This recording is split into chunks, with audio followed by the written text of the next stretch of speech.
Hey everyone, welcome back. I am SotO, and we're going to be playing some more Secrets of the Obscure Part 2 through the Veil today. So it should be fun. Grab your raincoat, and we'll head into the realm of demons. I'm going to be looking at some of the new relics as well. Kind of curious what they did. The Relic of the Demon Queen, obvious pick, but some of the other ones are pretty cool too. So let's jump back into it. Hope you all had a wonderful day. I did some streaming this morning. Don't usually do a double stream, but I figured I'd get some more playing in tonight, see what's up with the world woe. And how this is happening. Is there a convergence going on right now? That would be cool, wouldn't it? Convergences are these new... Let's see. Interneos. I can't change maps. Curious. Fight.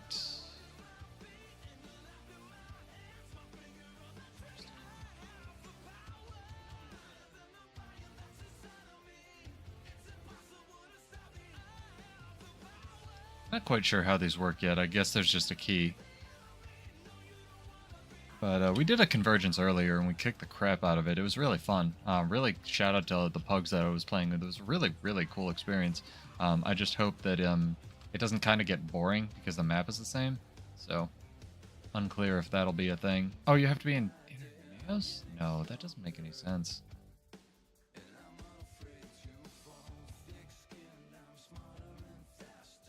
I'm so confused on where to go right now. Or is this is just the meta, this is not the convergences, right? The convergence, see, in my brain, I'm thinking convergence because it's like the actual meta, the like fun thing that came out today.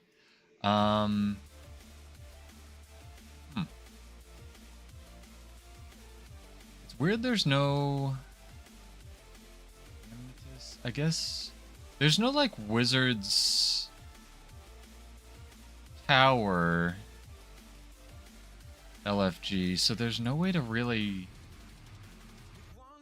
LFG this. Like, there isn't a place in LFG I would look. Oh, let's go do the meta. Been having some fun with this. World I am attempting to join is full. It's no fun. Well, let's roll through these relics, shall we? I did put it in the title, so I feel obligated to actually show some off here. So I was really lucky. I actually got 3 of them as drops, I think, just playing through the story. But Relic of the Demon Queen, and again, reminder, I did check, you can buy these from World vs. World if you want to just get duplicates. Once you unlock them on one character, you can go World vs. World and buy them on other characters, because for right now they're soulbound, there's no legendary. Anyway, so, Relic of the Demon Queen inflicts poison whenever you CC, decent duration poison. I think it's 3 seconds base. I have a little bit from like people running around or food or something.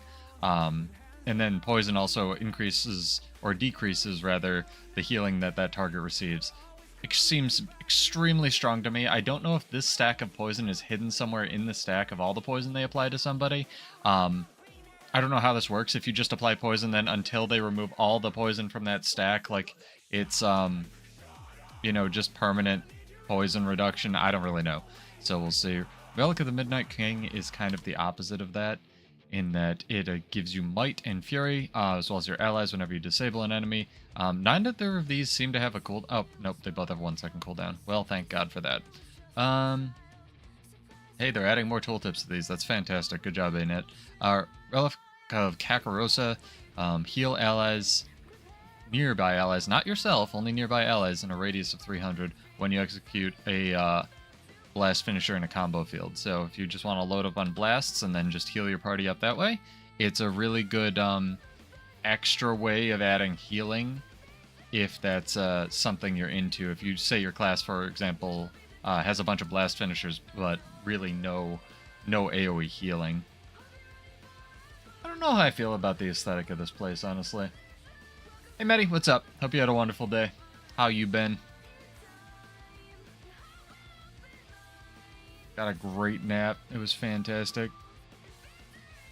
Did they, I think they did update the gift, because it wasn't supposed to be duplicates. Do you know anything about this? I just saw a, Oh, nice. Then, yeah, why are you here watching me? You should go play it. But it's not bad. I don't know if they actually updated that legendary starter kit. I heard mumblings about that it wasn't actually supposed to be 2 duplicates, and the non-duplicate weapons that were like, I want to say Predator and Moot were the new ones. Those are the only ones that worked, so those are actually the only ones that people sold on the trading post. And if you chose Bolt, or if you chose, what was the other one? I forget, one of the ones that was already in, it just didn't give you the thing on release. Like, it didn't give you a any of the components, and it was, you had to put in a support ticket for it. That is a decent point. Like, we're not in Silent Hill 2 anymore. You don't need, like, draw distance fog arenanet. It's, like, pretty aggressive, right?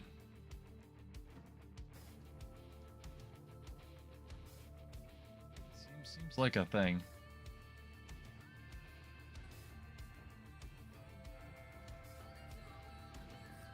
Let's zoom over here.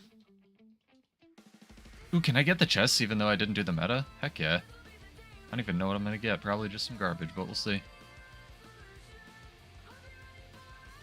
Did you see, I don't know if they put it on their actual forums or what, but they had like a little blurb where they're actually going to be debuting all the weapon skills throughout the rest of the week, which is really interesting. So look out for that.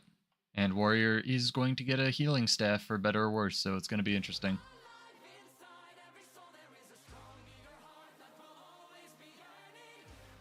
Cal posted that throughout the next couple weeks before the beta, they'll be like showing off some of the weapon skills and stuff, or like detailing how they're supposed to work or what holes they're supposed to fill in their blog. So I look forward to reading that. I didn't post this because apparently the first one was coming out tomorrow, and the first 2 he mentioned were rifle and staff, and rifle is also supposed to be a support weapon for Mesmer. Yeah, so that, like, rifle makes sense to me. Staff makes sense to me, but it doesn't make sense if it's gonna be melee support, because, like, imagine I'm in a raid fight, right, and I need to heal this guy, like, that I just targeted who's up there. You know, you kind of want some range on your healing weapons, but, you know, Guardians just have mace, so I don't know if everything... I guess Guardians also have staff. It's weird. Hopefully it doesn't suck, right? What was I gonna say? There was something else. I'm going to laugh my absolute butt off if all of the healing on Warrior Staff is on the F1 burst skill, right? And then you just, like, don't get an F1 skill on Bladesworn, which is arguably the best support right now, so it's just... it just doesn't work. You know? Oh, man. I don't know. Changes I'm excited for with the balance patch. So, obviously really excited for all the Mesmer rework stuff. I think it's going to help put Mesmer support traits where they're supposed to be and Mesmer not support traits where they're supposed to be. A lot of volatile magic here. I mean, that's what my brain is telling me is going to happen, because all of the... like, all of Warrior's power... Excuse me, game. I went through that. There we go. All of Warrior's power budget is on, like, the burst skills, right? And doubly so for Berserkers. So it would follow that all of Warrior's, like, healing power budget would also be on the F1. But then, like, again, Bladesworn doesn't get an F1, so baffling shrug. I don't know, man. It's gonna be weird. Hopefully we get some unique animations. That's all I'm really pulling for, honestly, with this. Because Bladesworn has one unique animation, it's on Flow Stabilizer, and they reused it for a gem store skin, which, like, killed me. Like, even the Dragon Trigger 3, the big shot, like, shockwave you can shoot out, is actually just the, traded Hollowsmith auto attack when you take the trait that makes you, like, shoot shockwaves. I thought that one was unique for a really long time, and then I was like, nope. It is what it is. Also, shout out to everybody who filled out that poll on my YouTube. Thank you, that gives me good feedback. I'll try to get some more build videos up on the channel, because people said they were here for those, primarily. Which I get. But also they were here for emotional Warrior emotional support, which I also get. So I'll do my best to provide both of those things. You voted for rock music? Thank you, thank you. That makes me feel a little better. I figured the people like it'd be you and Kashima and like the people that hang out voting for like streams and stuff. But honestly, you know, this isn't a stream. YouTube is not a streaming platform, right? Like Twitch is. But YouTube, you know, I figure people on YouTube for the YouTube thing. I figure people are on Twitch for the Twitch thing, right? I figured people are on Kick to watch, I don't know, people take advantage of children, sell them gambling. Oh, I don't even have to shoot these things anymore because it's not a special achievement anymore, although I did get 1 AP out of that. Yeah, I think the game sound, like, the game's sound design has gotten a lot better. I really hated Coreteria sound design, but I think everything after Coreteria I really enjoy. I'm just trying to find a balance, like if I turn non-game sound on right now and stuff. You know, start playing with some sound effects, but Dragon Trigger is so loud! Gun Saber is just the loudest thing in existence. I don't know how people play PvP with this class.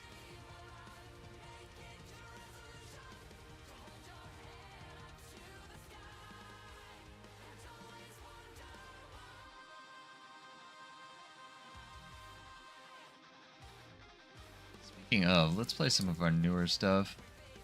Yeah, there's actually a couple infusions that came out with this patch. There's the one that's obviously in the Wizard's Vault, which was kind of really cheap in my opinion for a +9 Agony infusion. As well as one you can get from the Dagda CM, the cosmetic observatory where she goes and judges your fashion. It turns you into a Jotun, which is pretty cool.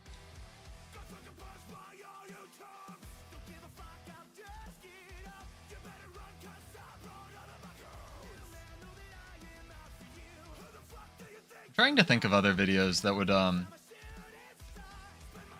mean, we could go for the really low-hanging fruit video, right? And I'm gonna write these down actually as we're spitballing here.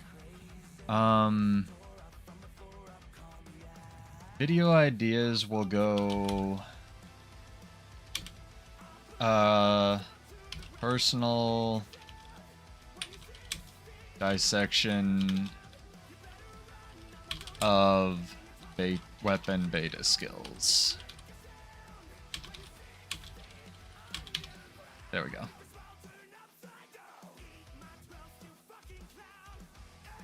Let's go.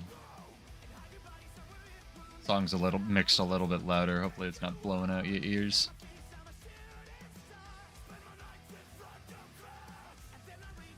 I'm super excited for the balance patch though. Honestly, one of the biggest changes is that Warrior is getting their ICD on the quickness providing trait removed. Granted, it only provides like 1 second base of when you use an axe F1, but that's like big for World versus World because that means Berserkers can now generate might for themselves.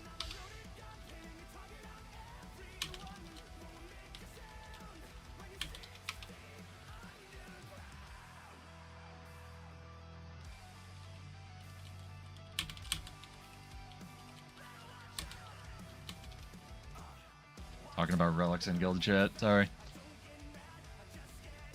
I guess we should go check out the guild hall thing as well, that I bet no one's actually looked at. We'll do this meta and then I'll head over there.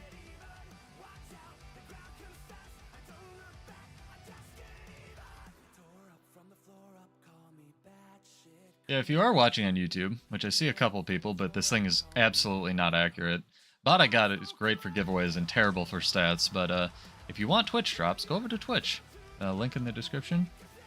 Ramses is whispering me. Great. Ramses? Ramses? Ramses? I don't know how you pronounce the new Cryptus Bro's name.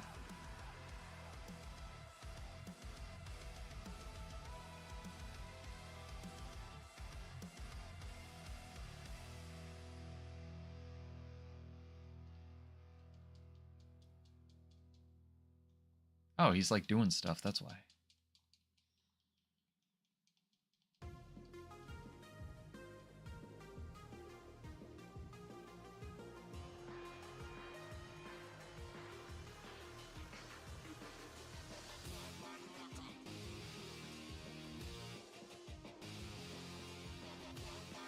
I wonder how many buy orders are in for Silent Symphony, actually. I'm gonna look it up. This middle of these cryptas. I definitely won't die. Is it me, or is the texture of the trading post look better?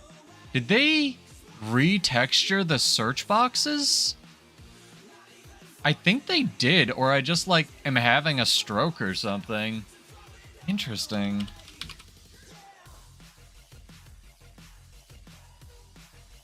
Show available. I swear, I think they did. Maybe my monitor's just, like, clean today or something. Someone said it was taking a while for them to load, but... It's gonna be called something else, isn't it? I'm looking for the Silent Symphony infusion that's, like, only available during, what's it called? Brain. Festival of the Four Winds. Now that I've been making all this money, I should do something with it. Enchanted Music Box. Of course, it's not called just Silent Symphony Box. Oh, it's actually available. Wow, look at this. That's weird. Odd.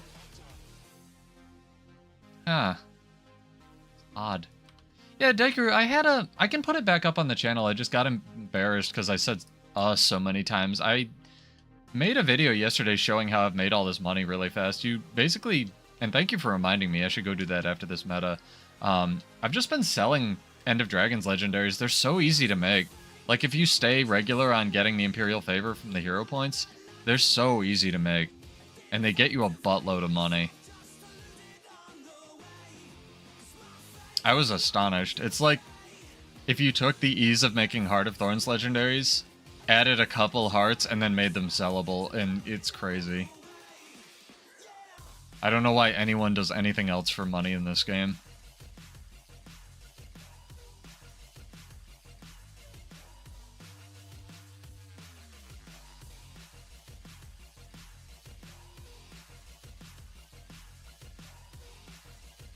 Alright. Avatar of Regret.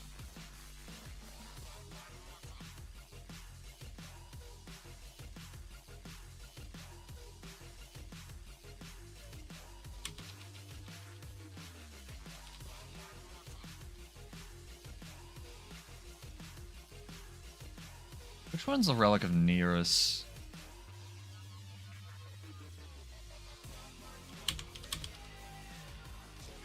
Shout out to this this little expansion for making nothing, like, spellable at all.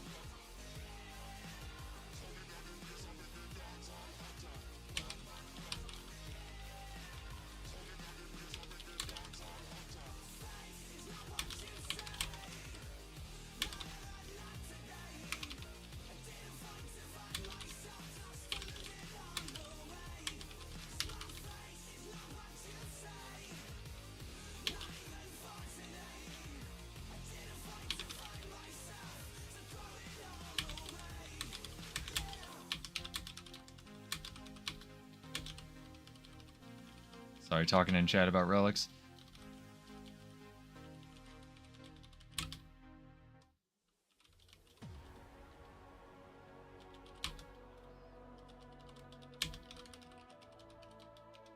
Yeah, so I was thinking about this a little bit more today, kind of especially with this Relic of Neros.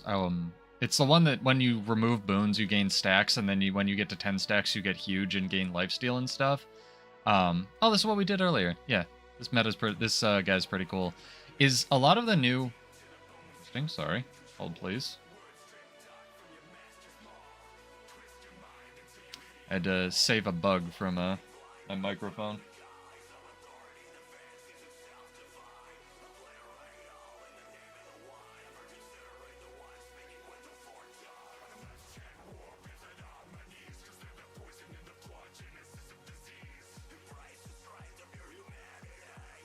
Yeah, they're really cool effects, but they, like, trigger so randomly, so you gain, like, all this damage output, you gain, like, lifesteal.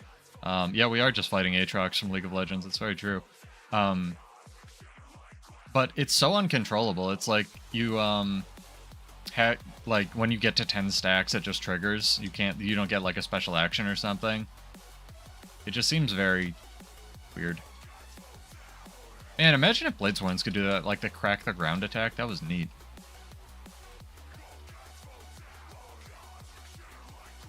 Yeah, I'll go through the hero points that I do again.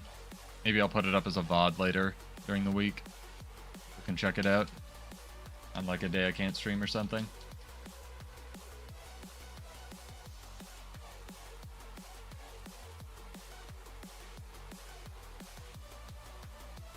I think I'm in my support spec. Yeah, I am. It's like I'm giving alacrity. There's no way I'm getting alacrity from thugs. Not happening.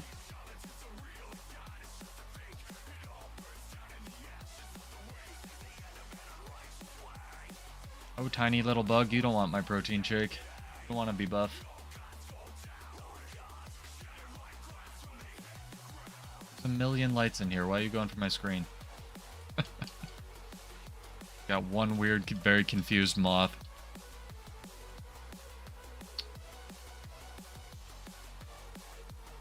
I mean, that's a decent, like, that Spellbreaker bubble reminded me. That's a decent point. Like, you can basically guarantee that'll trigger if you throw it on a Spellbreaker bubble, but it just, I don't know, man. That seems so random. And that's the same problem I have with, like, the proposed rework for height and focus and, like, all of this other stuff, is they're, like, really cool effects, but it doesn't seem that they're very controllable in any way, right?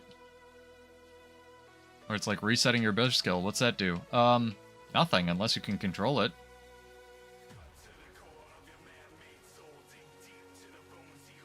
Like how Patha got whacked, yo.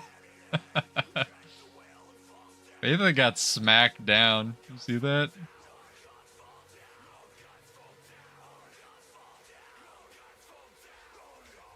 There we go. I don't know if the meta's a once per day per character thing or what. It's pretty fun. I don't hate the new meta. I really like the convergence. It's just really long.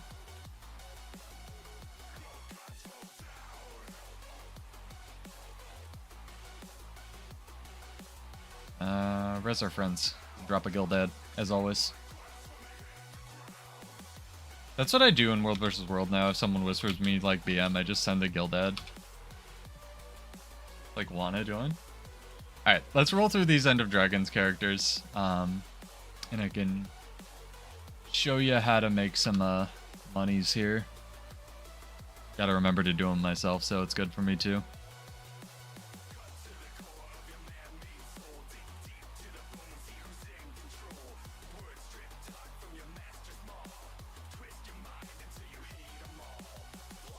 I don't have a GIF of the Silent Symphony, man. So obviously you get the login ones, but there's a couple others that you should know about.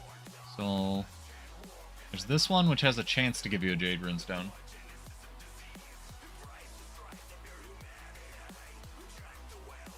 And then there's another one that's guaranteed. See, I actually did get one from that. This guy. There are ads that spawn at this, but it's still pretty worth it in my opinion.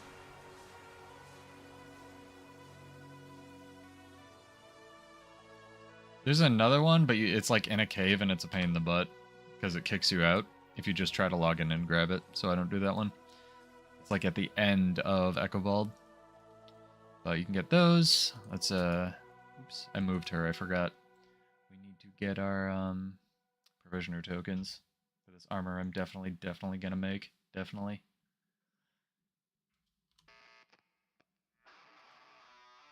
Is this the full Sanctified set this guy's wearing? Yeah, there you go. That's the full Sanctified set. Pretty sweet. I think he's got a different headpiece. Whoa. Different armor, he's playing around with it. I see you, Fashion Wars, man.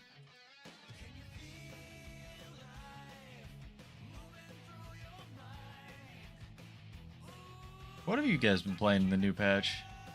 Doing some open world? I don't know what you're supposed to get out of the convergences. I almost feel like the infusion should be in there, right? Kind of give people a reason to mash their face on it.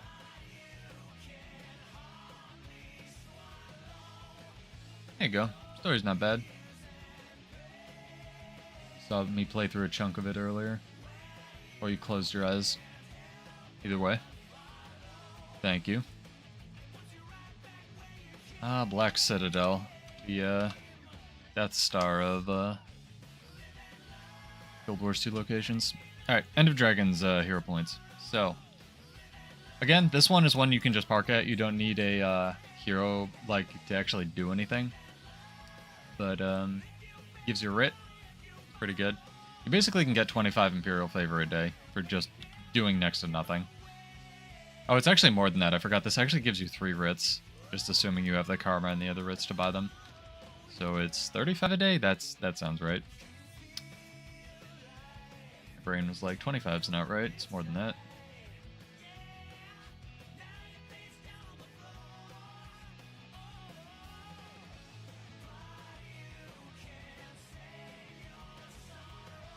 I want to ask arenanet about giftable server transfers. That's what I'd like to give out.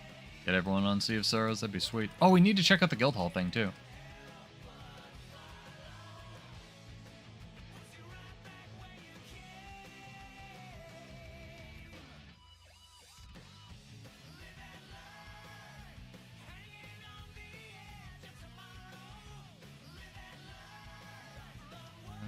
Let's jump in here. Hit her. I'll go to the other one inside zone.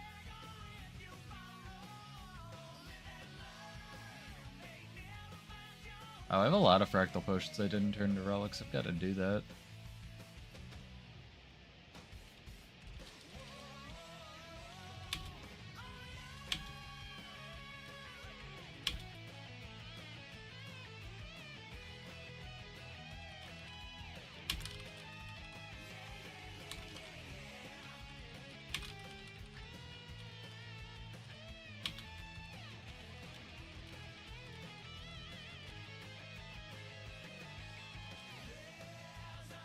Thing.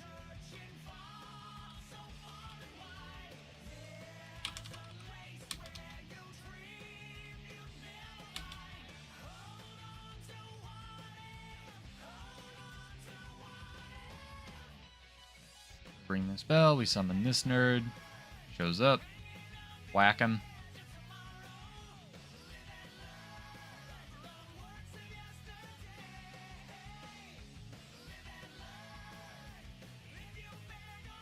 There we go. Heck yeah. Take that. With my mad warrior skills.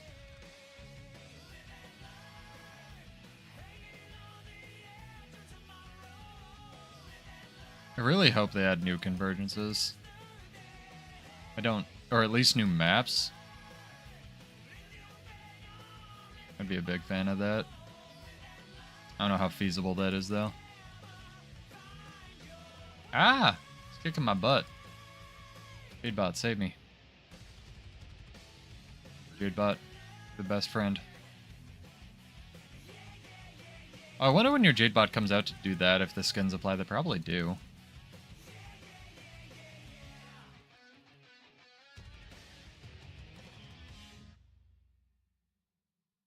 Jadebot skins really felt like something that should have come out at launch and that they were working at but got like backburnered pretty hard.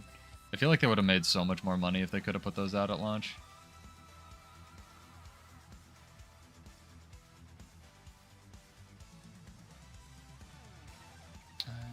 Raleigh Beckett. Where is Kyneg people? There.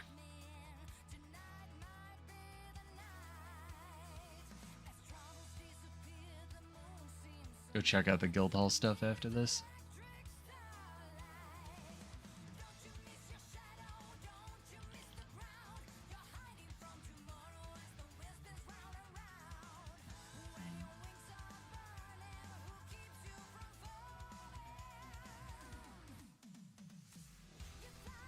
Yeah, basically instead of just mashing on trying to get events done for End of Dragons, I usually just do this, although the metas obviously give you way more. So if you can snag a Dragon's End or something, that'll be the way to go. But they just take so much time. As you can clearly see, these legendaries sell, so Not super terrible to make.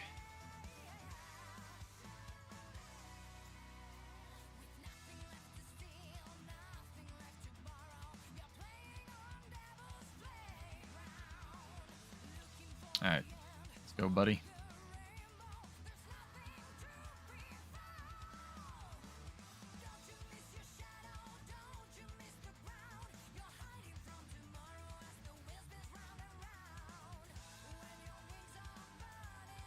Interesting. They disabled the Hero's Choice chest or something from it?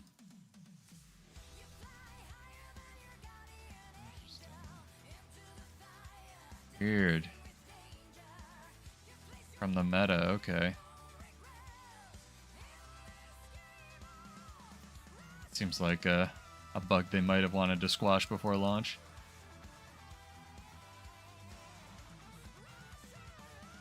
Yeah, each one of those gives you a writ. Each writ gives you 5 favor.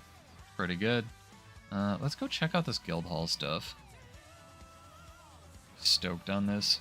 Maybe we'll do some roaming, maybe some theory crafting with the new relics. One thing I did want to try is Celestial Hammer Berserker with a Relic of the Demon Queen. I think that would go pretty alright.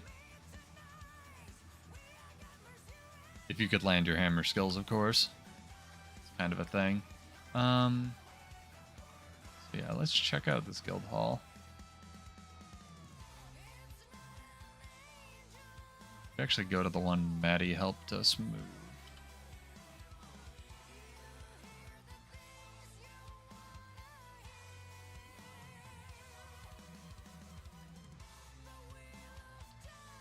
There we go. Let's check out. It's over here. Where are my options at?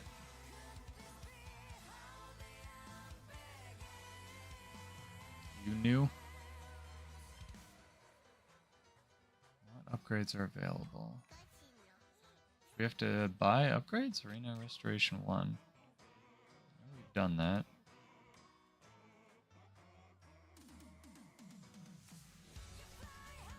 Okay. Free-for-all coordinator? No. Obstacles coordinator? Deactivate the boundary. Here it is. Okay. Check it out. No, I don't want to be an invulnerable fighter. I want to choose my arena rules. I swear this was in this patch and I didn't just hallucinate it. I could have, though. Let's try entering. That still seems like a boundary.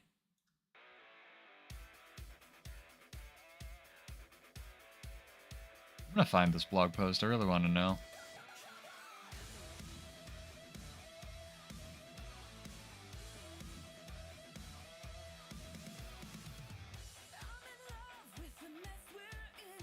Weird, I can place these outside the arena. No, I can't. Huh. Is this coming in the 28th update as well? I swear this... Maybe that's why I got confused.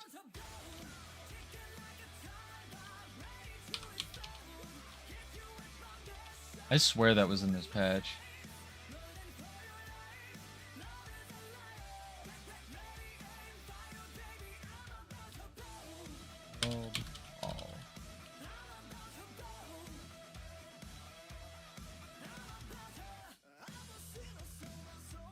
Oh, damn. It's not till January. Fudge. I was wondering why does no one care about this? I thought it was in this, literally this update. Fudge. Man. Oh well. It is what it is. SotO can't read. But I'm still really excited for that when it comes out. That's going to be so big. Guess it gives us time to get all the decorations ready. If you didn't know, they're going to be, I guess in January, on limiting the boundaries, or adding the option to unlimit the boundaries of your arena, as well as use whatever PvP, PvE, or World versus World rules you'd like. Love looking at people's fashion. It's so cool. Gotta respond to this dude.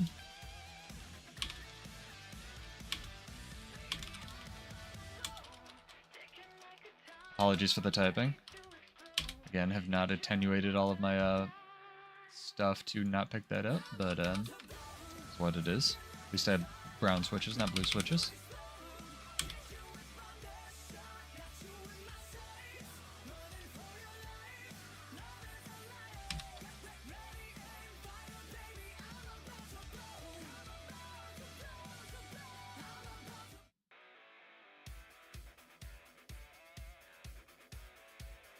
Cool. What to do now? We did the meta, we did a convergence. We could look for another convergence. This was really a mini update. I'm not used to it. My brain's telling me there's more to do than there is. Meta time, we just did that, and it didn't give us anything. Rift Hyper Farm.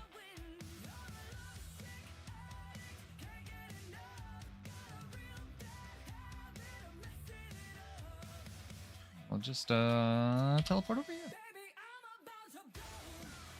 Literally just heard the song. I apologize.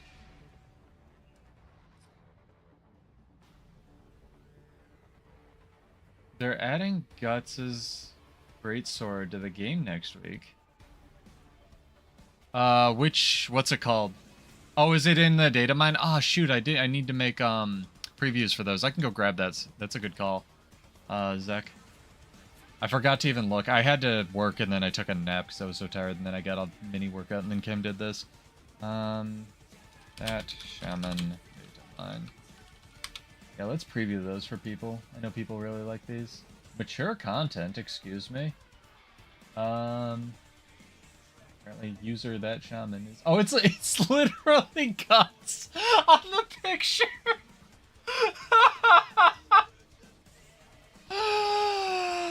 It's literally just Guts. Oh my god. I don't know how I feel about that, man. That's funny. Hang on. Get some gloves. Put all of these on a notepad so I can paste it in. That's really funny. It's literally just Guts on the artwork. I can't link the artwork, but I'll put it in chat. Oh, okay, you both seen it, yeah.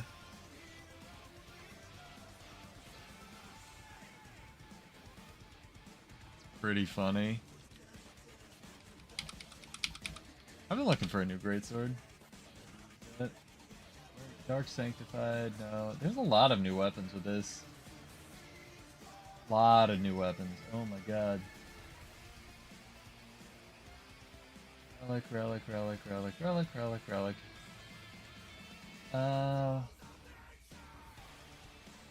Big sword. Colossal great sword skin. Well, it knows what it wants to be and it's not shy. Let's look at this here. Mute Winamp for so I can probably record this.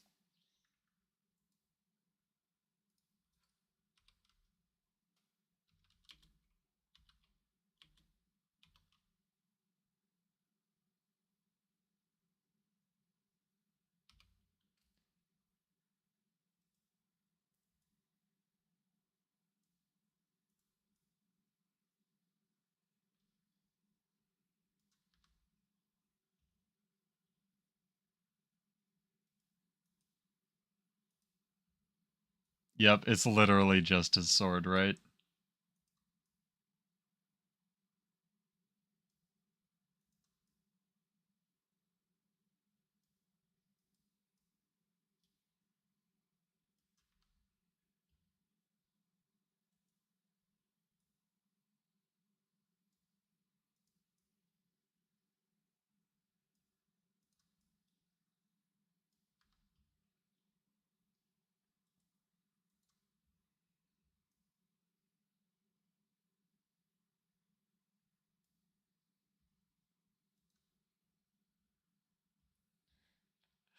It's too bad Power Berserker just got dumpstered with Arc Divider, but yeah.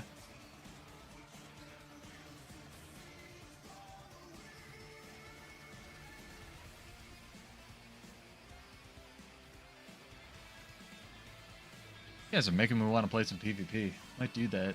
That's a good call, Zach. I didn't even think of that. That's pretty funny.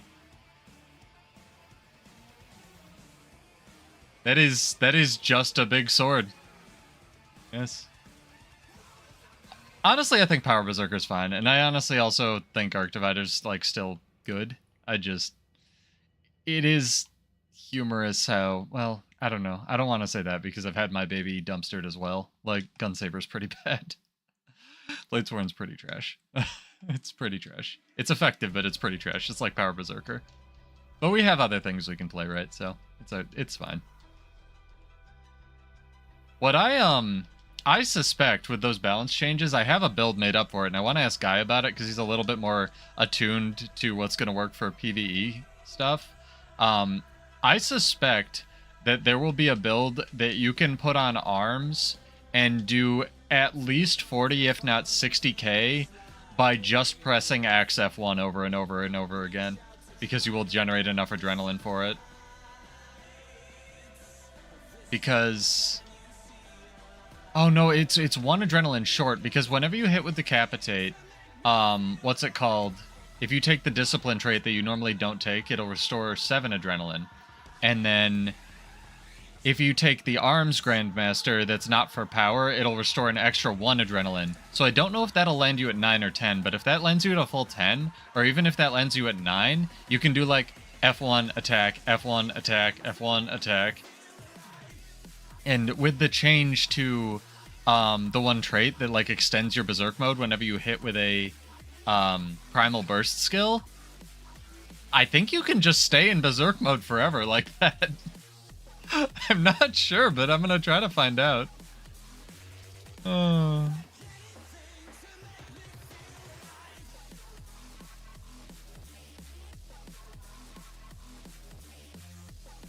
Kind of a thing.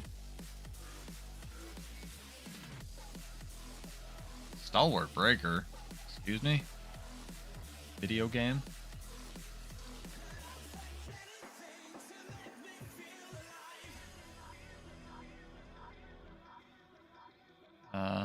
We have encountered our first problem.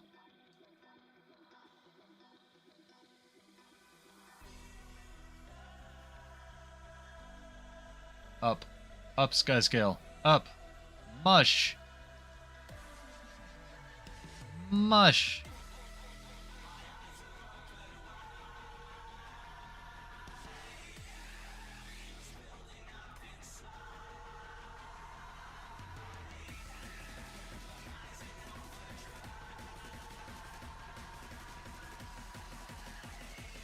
Pretty cool, honestly. I love the look of the new maps. I kind of wish there was a pass key for SotO. Yeah, I'll try to get some of that up on the channel. Apparently they dropped a pretty cool trailer as well, which I want to try to edit down into short form, although I think it's more than a minute long, so I might have to cut some of it out. I'm gonna have to keyframe that tonight after I stop this nonsense.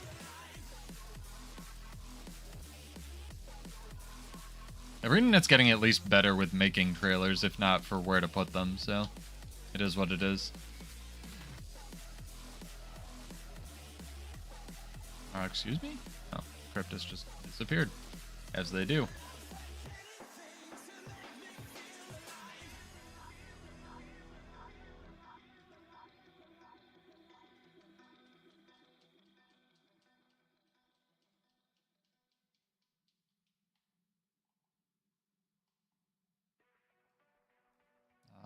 Rift. Open. I wonder if it's dependent on the number of people around or the number of people that actually try to open the rift. It's got to be the people around, right? Because if you're like AFK and just, you know, thinking about like bananas or whatever, still needs to count you, right? Excuse me?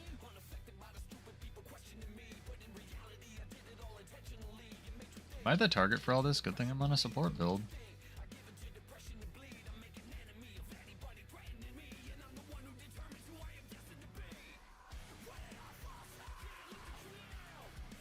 You guys.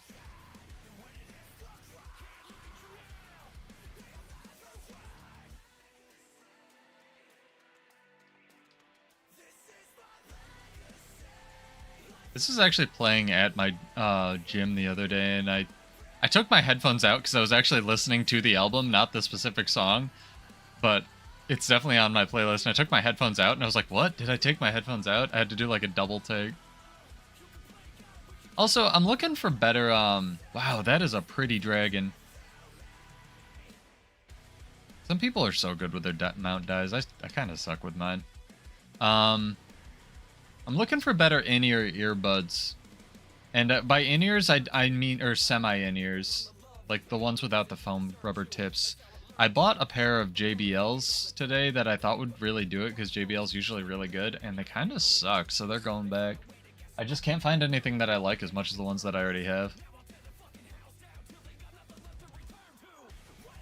I really like working out with like over-the-ear headphones, but honestly, when you really get going, you get so sweaty that I don't want to have to towel them off every time.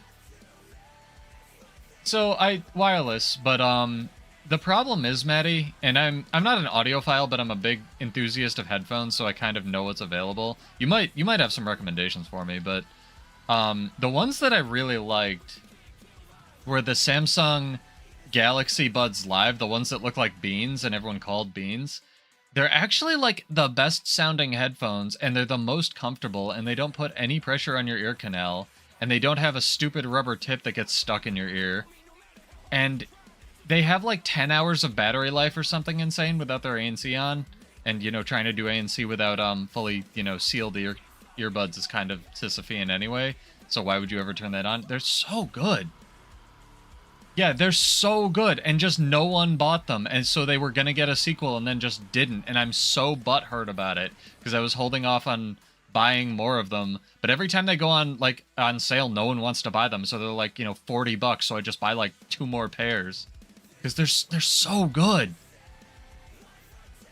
And I was looking at the JBL like Flex Tune Fit, which have the option. They have like different tips, so you can use them with a rubber tip or without, and they sound okay. But for $100, they hurt my ears way more than these. So that's, unfortunately, that's what I've been hearing as well. The pros, the thing with AirPods is I kind of hate Apple on principle. Period. However, their earbuds or AirPods do sound like they fit the bill. Especially with like a Black Friday sale. The Generation 3 ones also don't have the ear tip. The Pro do have the sealed ear tip, and they also have some like other features. But the problem with all of this that I have, because it's weird, because like the 2nd generation Pro model are the newest ones, because Apple is horrible at naming like everyone else, even though the 3rd generation ones came out right before that.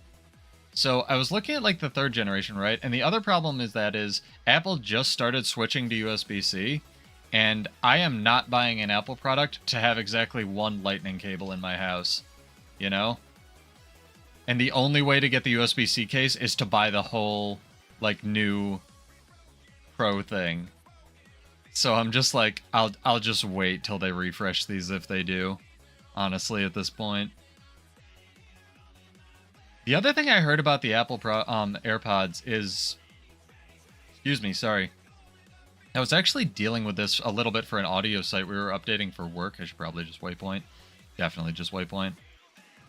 And the ANC and like audio aware on them used to be like some of the best in the world, but they actively made the ANC worse because of some kind of like ridiculous, you know, it had the fortunate side effect of selling the new ANC ones.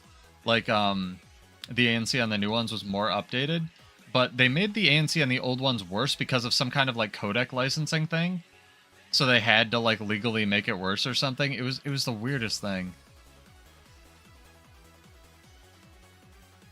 And what people used to do with the 2nd generation AirPods was apparently they were like the best concert headphones because they would normalize, they have this normalizing volume thing that you actually can't turn off, which is kind of a pain, but it does a really good job of like making all your stuff sound around the same volume, and same thing with like ambient noise. So they were just the best noise canceling concert headphones because you could take them to a concert and not have, you like listen to the music and not have your eardrums blown out, right?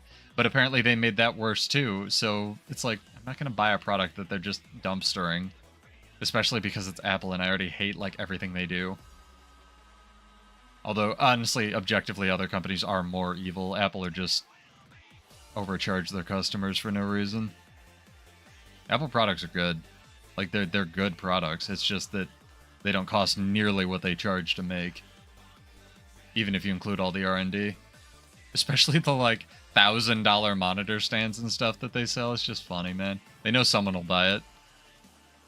Other people would do it if they could get away with it, don't get me wrong. I just find it funny.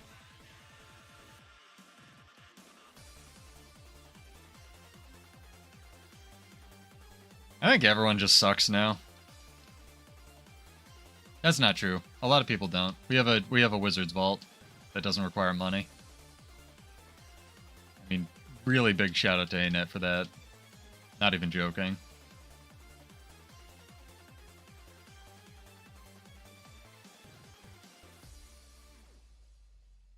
I mean, their products work, right? Like, that's the thing. Even me as a staunch Android user for most of my life are like, you know, if the product's gonna be good and it's what I need, I'll buy it.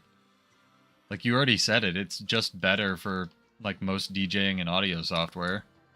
Some of the stuff's just better. It's gonna happen that way. But the no sideloading app thing, like, got me. When I tried to, like, I have this, like, YouTube player app that basically lets me, instead of just paying YouTube to be able to close the YouTube app, it just lets you, like, turn your screen off and still listen to what you're listening to. I have that, and I was trying to sideload it onto my girlfriend's phone, and it was like, no, you can't sideload apps on Mac. I'm like, what do you mean you can't sideload apps on an iPhone? It's to protect you. Uh-huh. You think that little of your customers, do you?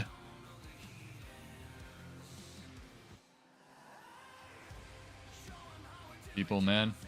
Apparently that's why SD card slots have gone away on phones, though.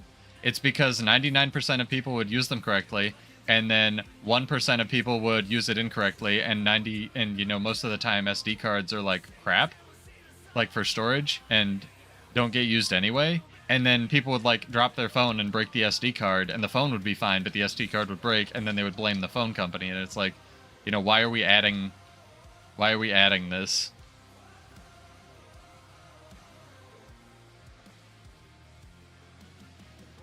The one that got me that Apple recently did was like a ProArt Studio thing or something where you literally couldn't remove the power cable. And the power cable is like super short. Also, their naming for everything is horrible. It's all iMac, iMac Pro, iMac Air, and then like the newer ones will be just called like something basic, and it's like, bruh, stop. Stop. They do it deliberately. Everyone does it. Like, Sony literally doesn't care, and they just name their stuff like X400 0000001 XM5 or whatever. They have stopped giving a care, and Intel is actively making their branding worse right now, which is another conversation altogether for their CPUs. Can't make better products? Maybe make our branding more confusing. Get people to buy our products anyway. That's a good idea, Intel. Thank you for that.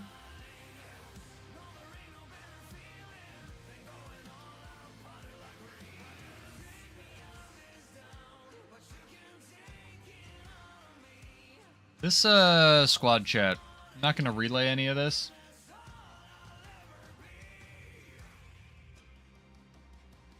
But it's very interesting. Apple's best products are the iPads. Yeah. I think the product that's redefined the rest of the tech industry the most is either the iPhone or the iPad, for sure. Because for better or worse, you know, Apple will try a thing and then the rest of the industry will just copy them. And a lot of the time that's a good idea, and a lot of the time that's a terrible idea. Like how everybody stopped including chargers and phones, and that drives me insane. Yeah,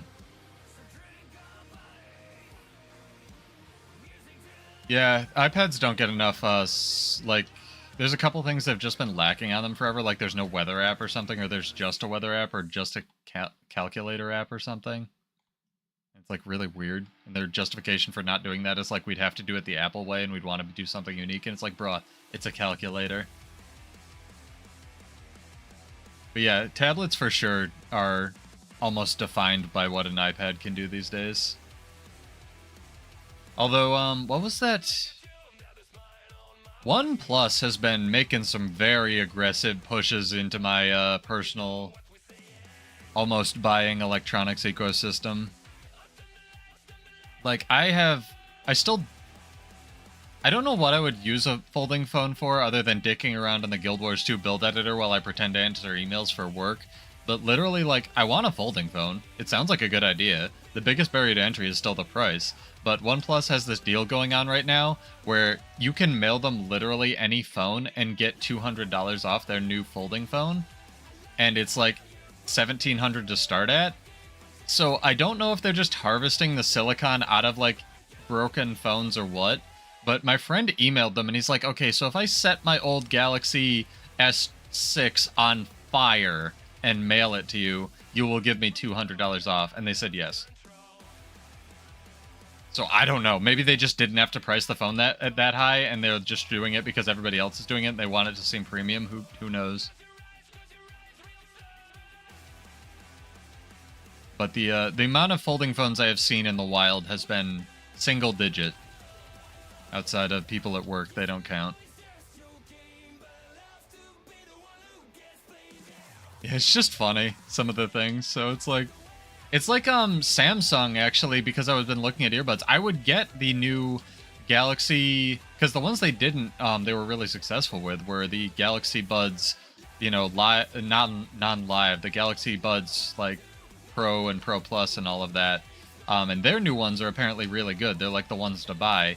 And they have a promo going on right now. If you mail any Samsung Galaxy Buds product to them, they will give you $70 off them. Which knocks it down to like $130. So I was like, okay, you know, $200 pair of earbuds for $130. But again, my issue is the foam ear tips. And especially if I'm looking for something, that's like high quality that I'm going to use for potentially streaming in the future. I can't have these things in my ears for like, you know, 6+ hours. It's gonna blow, like, destroy my ear canal. But I have 2 pairs of like Galaxy Buds, not like live, that have either I got as like eBay purchases or died. I think my first one's died, and the other 2 pairs I have are great. But I have like 4, and the other one I got from eBay just never worked, and they refunded me. But I might just send those in, get the credit, buy the the Buds Live Pro Plus whatever, and then just sell them for Christmas or something. You know, $70 is $70.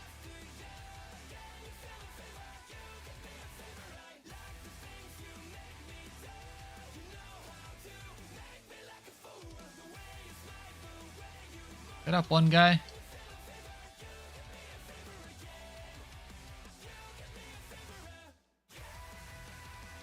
I have to start doing some more Gift of Battle reward track, actually, I think. I could go work on that a bit.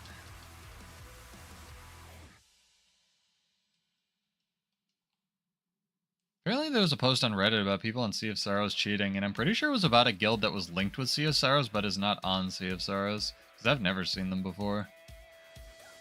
Don't cheat in video games. That's like walking into a swimming competition with a floaty on. If you cheat in a competitive video game, there's literally something wrong with you. I don't get people. The enjoyment that you extract from video games would be, to me, so negated by any kind of cheating that would happen.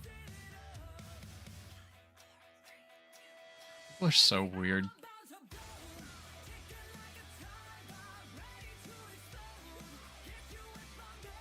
This tiny bug really wants my protein shake. You're not getting it, dude. There's one little weird bug in my room. Not happening, bruh. Alright, we'll do one more rift and I'll head to World versus World. Tyria actually is flat. Flip it over, there's just nothing. It's weird.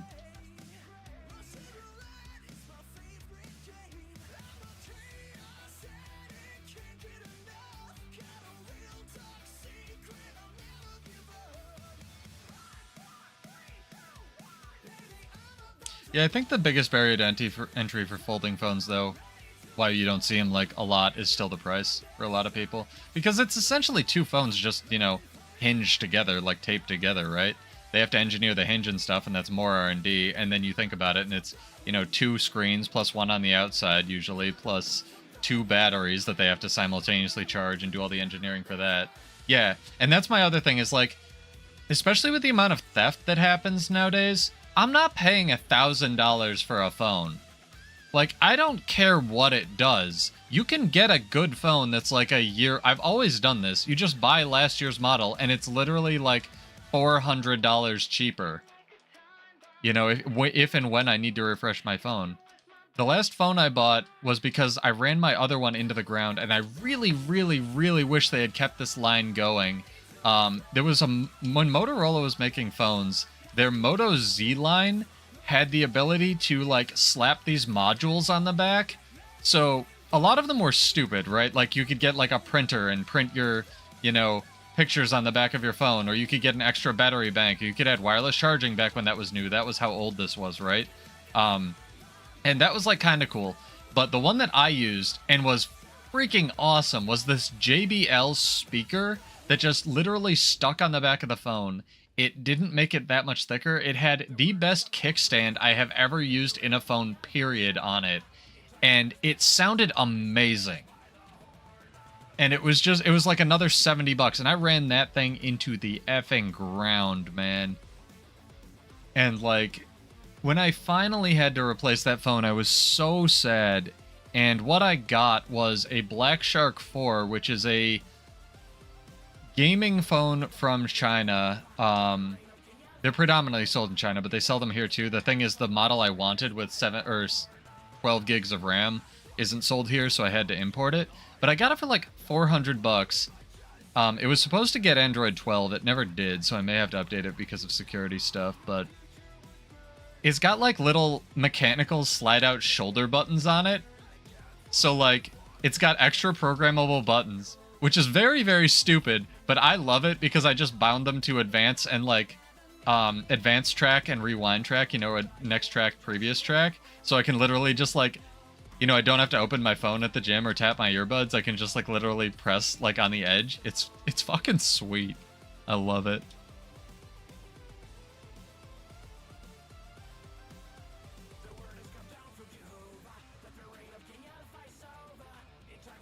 Oh, somebody whispered me. Well, that whisper's gone. Thank you, squad chat.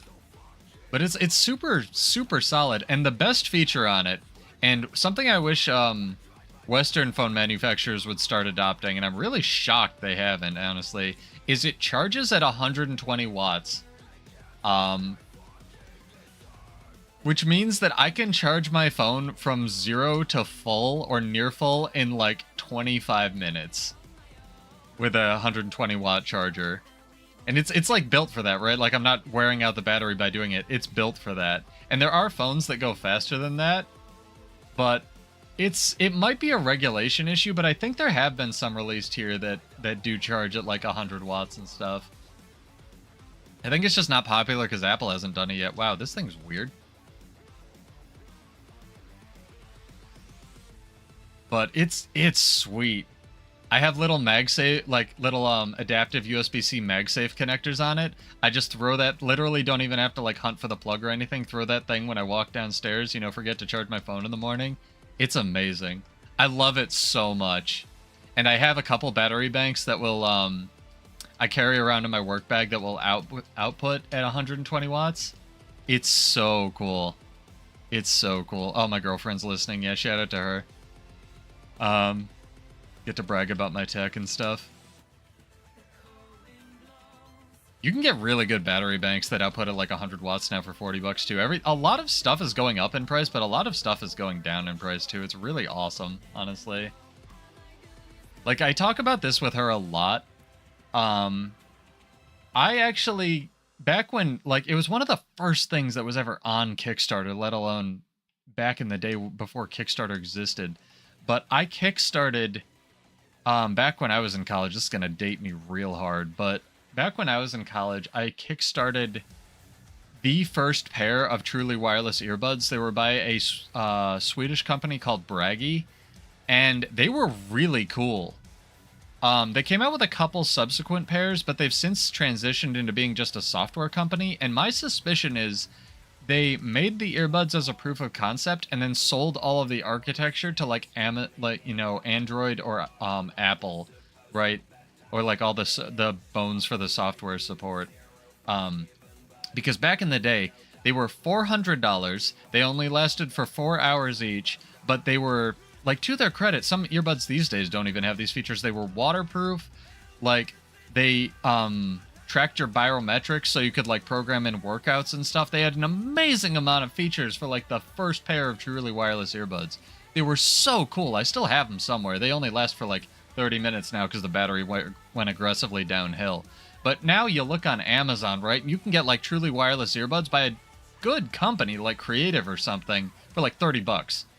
And that destroys my stupid ape brain. Because the amount of money I had to pay back in the day for like something even close to comparable to what you can get today is ludicrous. And $400 back in the day was not cheap. You know, that was what, like 600, you know, like $1 million in today money? 600 something? It was crazy.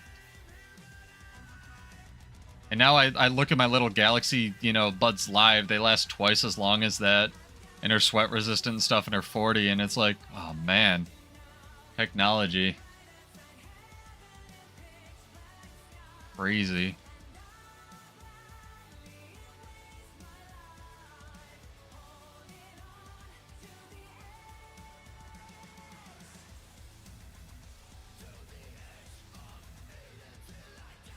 Yeah, if I do end up hooking up a webcam for this nonsense, I wanted to look into getting earbuds because I personally don't enjoy watching streamers when they have a headset on. I don't know what it is about me. Maybe I'm weird, I don't know.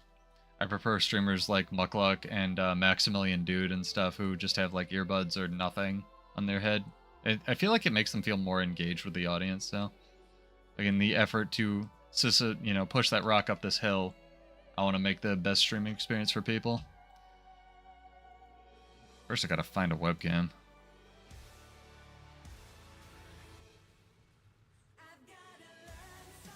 This is a tree.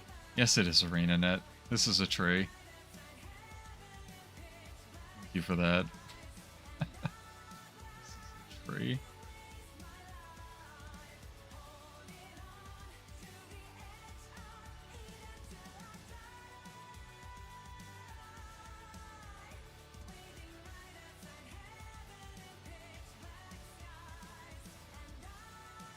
Cold? I mean, if you're outside, yeah. I don't go outside. I do web design. Very rarely have to go into work. If I have to go into work, I'm just bundled up in my, like, hoodie and stuff. Till I get on a call or whatever.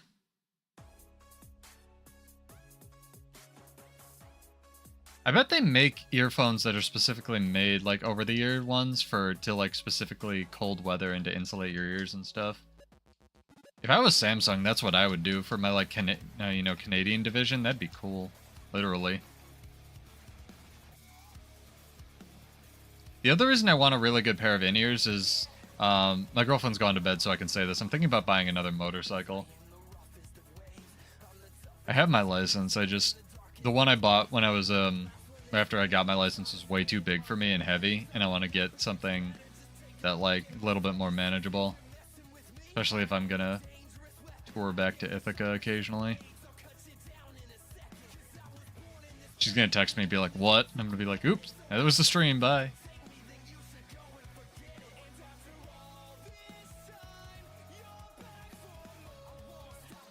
I like motorcycles. The thing with motorcycles, and the reason they're unsafe, is because everyone not on a motorcycle sucks at driving. If you go through them, they make, especially in this country, I don't know how it is in other countries, but they make getting your motorcycle license aggressively difficult in the United States. Like, actually how getting your real license should be. Where you not only have to take a test, you basically, you should feel called out. Most people on motorcycles are actually very, like, if you see a big, you know, fat dude in a leather jacket that looks like he's going to fix your refrigerator, he probably is a really good driver. Because the thing with motorcycles is in order to get your license in the US, you need to either take this test, and how you just take the motorcycle test is there's obviously a written component and a driving component to it, but in order to get the driving component, you need to have 2 cars, you need to have a trailer, you need to have a motorcycle on the trailer, you need to take the motorcycle that you're going to be tested on to the site. The person who's going to take the test follows you in the second car with the person who drove you to the test driving the car while they follow you on the bike. And then if you fail, you need to do all of that over again. Whereas, no, in the US, it's so much harder. In the US, you can do all of that, or you can take the specific motorcycle safety course, where at the end of it, they make taking the test a lot more lenient. Like, you can do your things like put your foot down once if you screw up a turn or something. Stuff like that. Where they make it just so much more lenient for the actual exam. The funny part is, when I took my motorcycle safety test, we actually, the first time, we took it in a hurricane, the test. And, like, a hurricane was actively hitting the place I was going to school. And we were still going to do it until someone skidded off the course. And then they were like, okay, yeah, we'll reschedule you all individually. Because they basically didn't want to, have people come in. It's less pay than, yeah, it's kind of pay them or die, but the motorcycle safety course honestly isn't that, it's a couple $100. I don't want to call it cheap, but I mean, I'm of the opinion that the lines on the road that keep all the people in line are wizard magic to begin with, and the fact that people obey those is just a miracle of God. So yeah, I don't know how that works to begin with. The thing that gets me as well, at least in the United States, is you can take your license test once and just be good for life. Like, you could have taken that license test, 90 years, or, if you're lucky, 90 years ago, but like 60 years ago, right, and still have your license and never had to retest, right, for it. And stuff changes. So I feel like, they should not have maybe random driving tests, because we already have enough problems with police profiling, but like, maybe have to renew it every 15 years or so at the minimum. Like, fuck, man, driving's like important.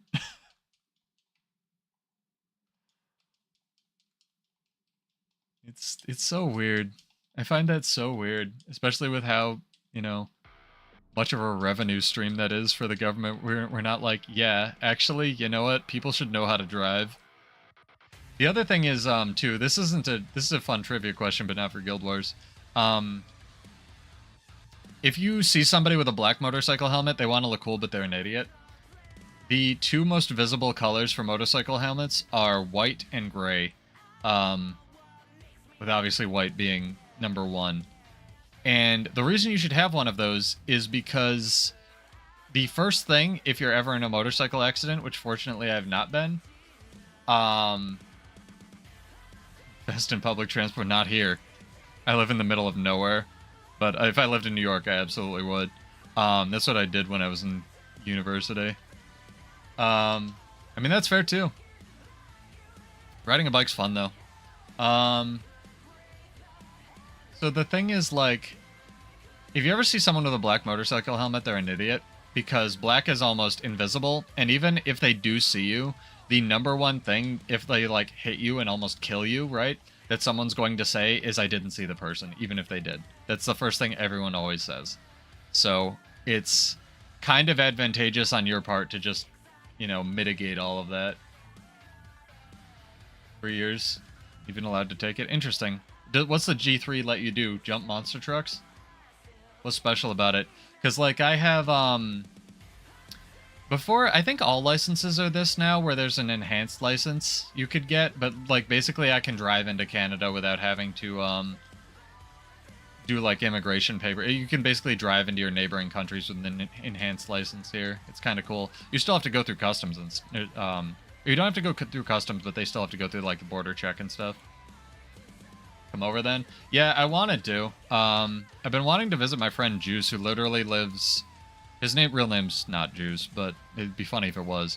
I was gonna visit him a couple times, but every time I've like had time, he's been like, I know I'm busy. He lives like 4 hours away from me. It's really annoying because I live in New York. What's G? So do you have to retest if you have like a G2? Is that how it works there? That's really interesting. Okay, well, that's how it should work here, honestly. That's crazy town. It's so weird to me that in the US we're so hardball about so many things and so softball about so many. Get G2, wait 3 years, get G3. So you kind of work up the chain, then the G3 you don't have to retest. That makes sense. That makes more sense than this anyway. Ooh, my masteries are full. Why didn't you guys tell me? Why I keep you around?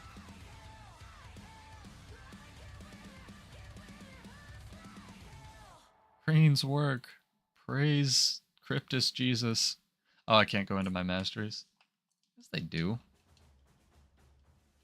Oh, did arenanet bring back rune pets? Oh, like the rock dog and the parrot? I miss the parrot. Apparently, like, in the US isn't the worst either. You know, the Egyptian driving test, from what I've heard, is like you drive forward 10 feet, you drive backwards 10 feet. Congratulations, you have your license. Like, there's country, you know, grass is always greener, right? Everywhere. US definitely not the worst in that regard. Leyline acclamation. I can ride a leyline with a sky scale. I feel so special. We're gonna train this mastery because I'm running out of mastery points. Dude, they do not give you mastery points with this expansion.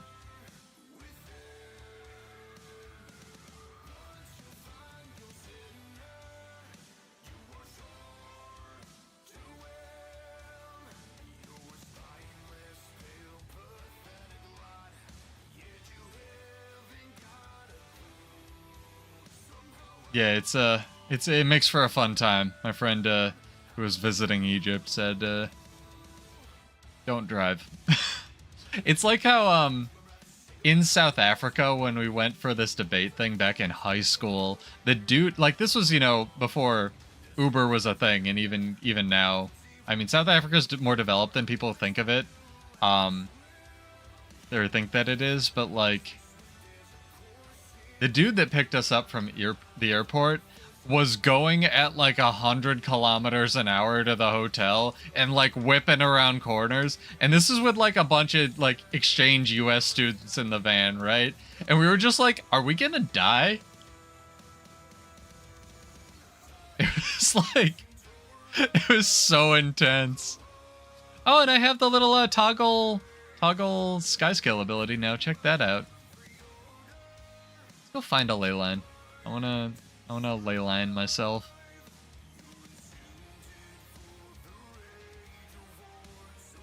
That's how the updraft generators work. That's cool.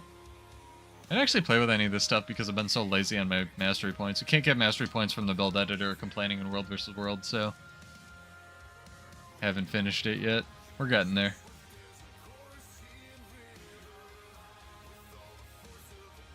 It's pretty fun. Leyline me. Would like to leyline. Heck yeah. Then I can turn it off and just fly. Cool. The Wing Guild's got to be so happy about that. That's awesome. Is this a mini rift? Probably get a license if you're blind. You definitely get a license if you're Daredevil. Alright, so I like could not sleep last night, right? And I have a really bad habit. I have a rule. I don't ever buy anything if it's past 4 a.m. Like online. Because chances are I can't cancel that order when I realize that was really stupid the next day. But I went on Etsy last night, and Etsy's getting like hectic, man. Like, it's just kind of got the eBay thing going where, like, people just sell their crap on, like, every platform. But Etsy, like, I found this, like, cyberpunk, like, replica jacket of, like, you know, David's jacket from Cyberpunk. And I was like, I could wear that out. I could get that. And, like, full-ass costume of, like, Dante Devil May Cry Dante for under $100, and I was like, I should buy these, and I was like, I should absolutely not buy these things. And they make like electronic Daft Punk helmets too, so I'm thinking about just getting one of those, and that'll be my streaming thing, is I'll just be a robot. With like horns you can snap onto it and like lights and shit, and I was like, I need to get to sleep. This is not good. Etsy's getting crazy, man. Like leveling up your game.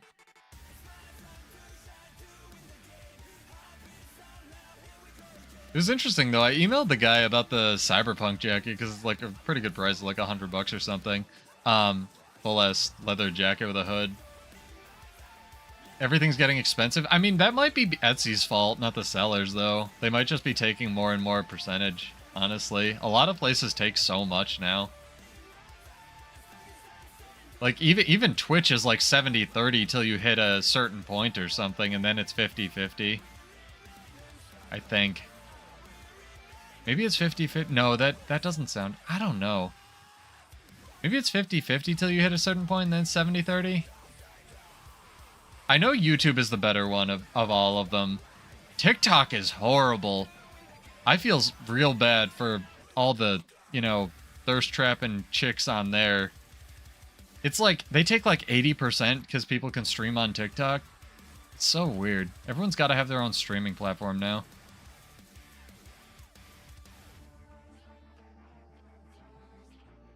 It would kind of be fun to just like, because apparently Restream, if you buy like a premium package, you have to pay per month, which is why I haven't done it. And I'm okay with just Twitch and YouTube for now. But if you buy a premium Restream, like subscription or whatever they're calling it, you can stream to just like anywhere. And there's like 50 different sites that have streaming now. It's not like YouTube and Kick, it's like Facebook, Twitter, or X, or whatever they're calling it, TikTok, you know. If you have accounts at all these places, it'd be kind of funny to just like start streaming to like random places and just be like, oh yeah, I use this service, and be like, you do? Cool, welcome, dude, you know? So like get people from like Mixer or whatever's going on that I don't even know about. Because I don't know, I assume that they're active enough to keep streaming costs alive, but it just... Whenever I hear somebody, they're like, yeah, I follow this person on, like, Kick or something, and it's like, you do? Huh. Get that a lot for work, where it's like, we're using this other service, and it's like, why? Oh, well, we always have. Okay, fair enough.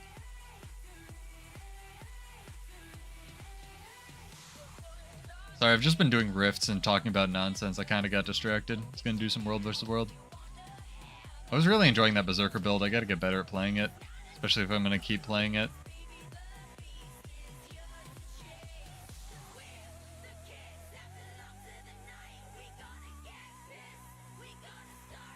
That's enough rifts for now. I'm rifted out. Get my sweet login daily, because I keep forgetting to change these off of PvP dailies.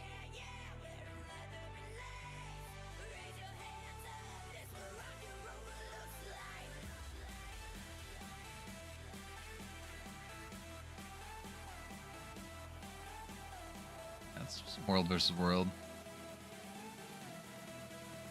So I'm thinking Relic of the Demon Queen's Spellbreaker is definitely the way to go for that, because poison is already kind of a power condition. Let's see what else we got here. Where's Berserker Lady? There she is. Oh, I should move the new blue infusion to her as well.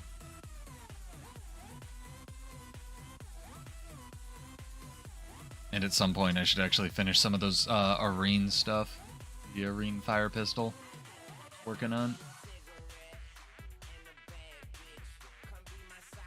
I also noticed a lot of duplicate listings on Etsy where it would be like, here's this jacket under a different seller, but it comes from the same place. And it's like, why does this seller just have like 80 shops? Just visibility issues or something? Just weird. Demon Queen seems so strong. I'm really hesitant, especially, like, I want to make videos for people, especially since they responded to that poll. But I'm really hesitant to make anything without the context of the new weapons or the new balance patch. Because Cal Kohan, for better or worse, very much... Bladesworn is not the best 1v1 class, I would say. Bladesworn is being carried by one really broken trait. I don't know.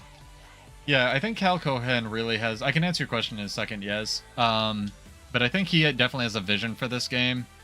As far as, like, balance goes and what each class should do. And...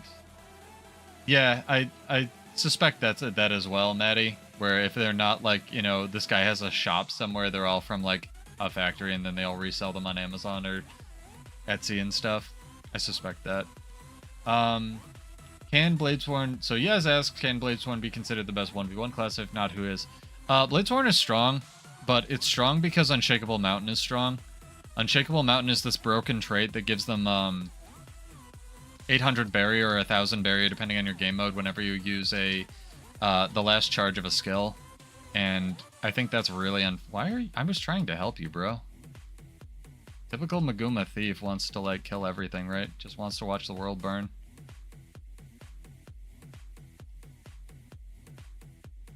I hit him, but sure.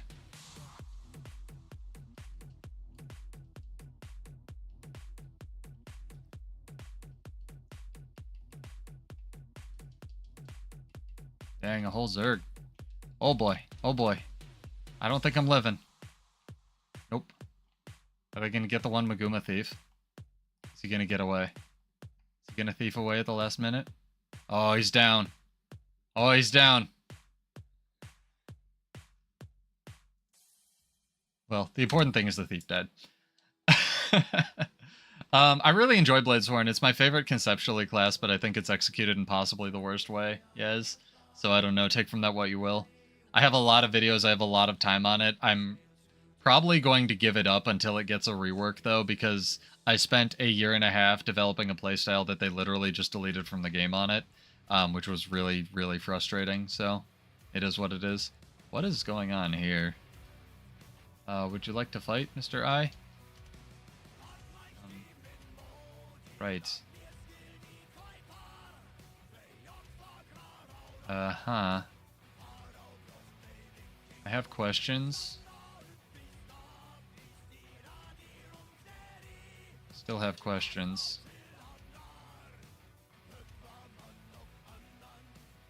Sir, you going to use a skill?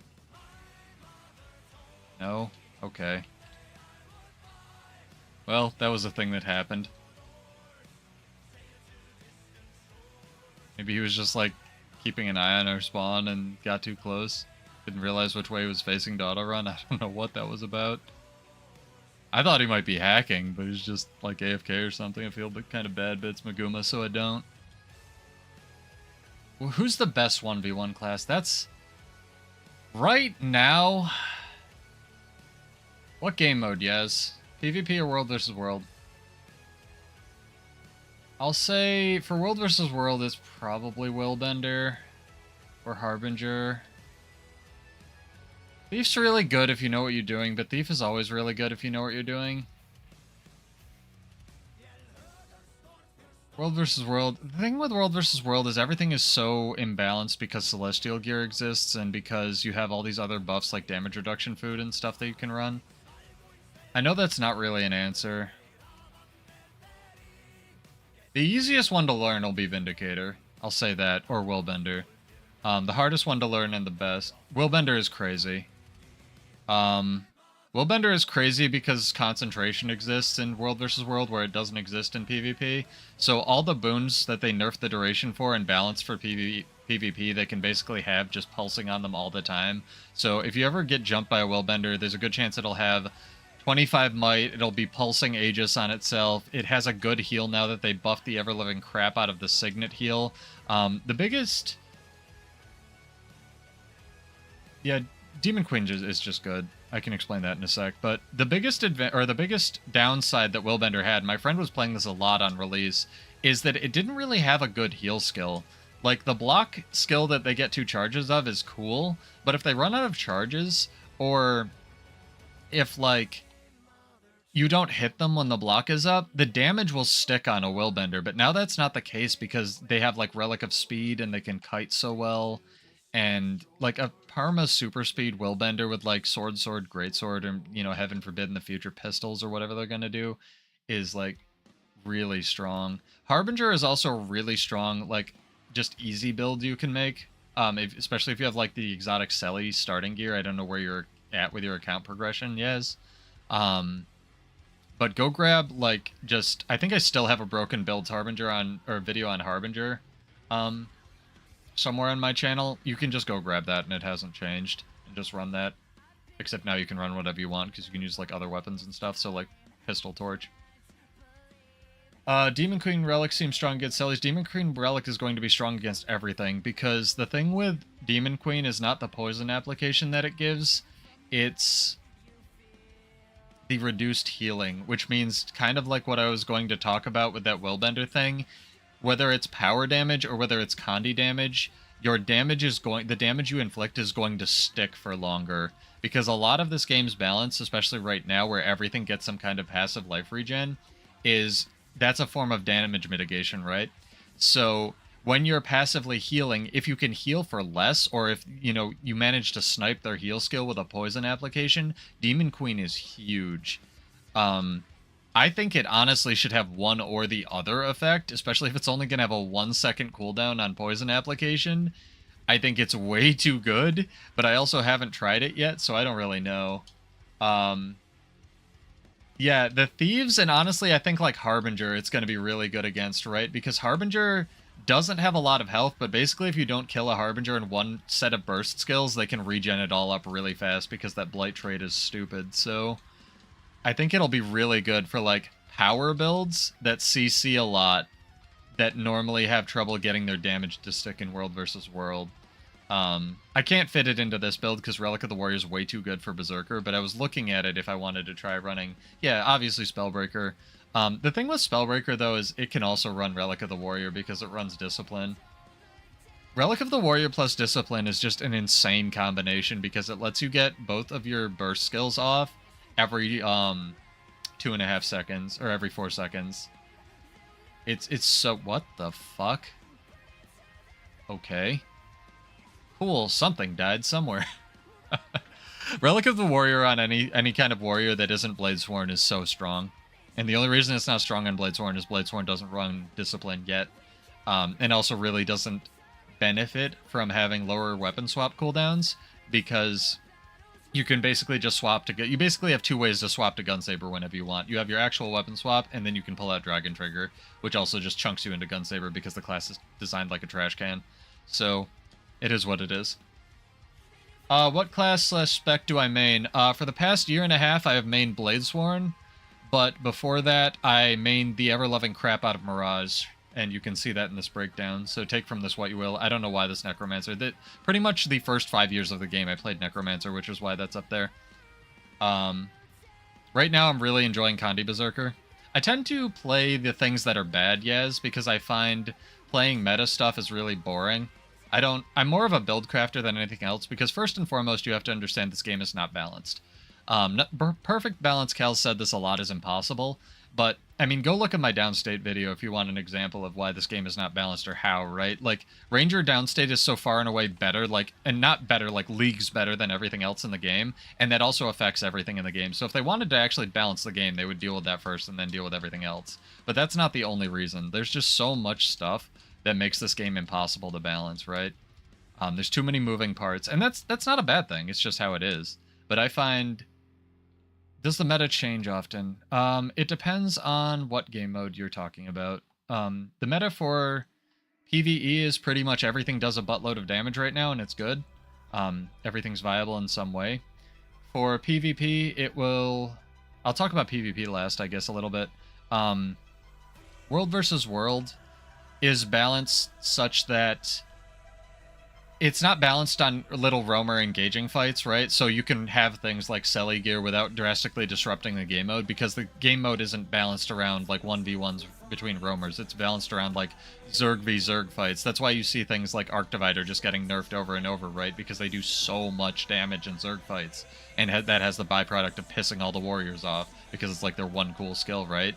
But it's not about the skill not being cool, really. It's about the skill being unbelievably strong in Zerg fights. And PvP, like, just to wrap up my thought, no, I saw your comment. The interesting thing about PvP is they can literally not touch a class, and it completely can go from completely unviable to really viable because they nerfed something else, right? So follow-up question is meant class balance. Generally, if a class is bad now, will it probably be good later, something like that? So here's the thing. Every class, there's a difference between a class being balanced, being good, and being fun. And I would say right now, I know you're talking about meta shift, but everything is viable right now to the point of being like B+, which hasn't really happened in Guild Wars 2's history, which is not a bad thing. But not everything is fun or is well made right now. Take, for example, I can literally complain about Bladesworn forever because it's the coolest class in the game, and it's the stupidest class in the game because none of its mechanics work, and it's really jank. That being said, arenanet has this thing with idea versus execution, so a class can be really cool in theory, but butthole in execution and vice versa. But there is a decent chance that something will get fixed in the future. Whether or not that will be soon is questionable, because skill reworks a lot of the time take more effort than numbers reworks, and as a person who's been playing Warrior for the last 2 years, I've definitely seen more of the numbers side of reworks, because in my opinion they don't give Warrior a lot of the development budget. But with regard to everything, yes is the answer to your question. Because when End of Dragons dropped, the previous expansion with all the new classes or elite specs, like Vindicator and Willbender were running wild in PvP. Those were nerfed a little bit. Now you see like Condi Berserker being very good in PvP, which is an older spec, but they've definitely fixed it. Condi Berserker was basically non-functional for 5 years, and more recently they took away its trade-offs and actually gave it back its like F1 burst skill, which did a lot to mechanically help the class. So I do see down the road maybe like things like Bladesworn or Catalyst, which are good but not maybe the best well-made, getting reworks, and like, but it might take years, right? Because this game is, you have to understand, Guild Wars 2 has the best combat system of any MMO. It just does, period, which is why I'm still playing it. The thing is, its core player base isn't looking to play PvP, unfortunately. Its core player base is looking to log on, get cool hats, and do the story. And, go grind those rifts that we spent most of the night doing, right? So their balance team, for better or worse, is actually quite small. So I don't really, I always like, healthy skepticism. Their decisions sometimes baffle me, but I don't really blame them in a sense, because there's only so much you can do with a certain amount of development bandwidth, if that makes any sense. And after so many years of playing the game, you start to see that.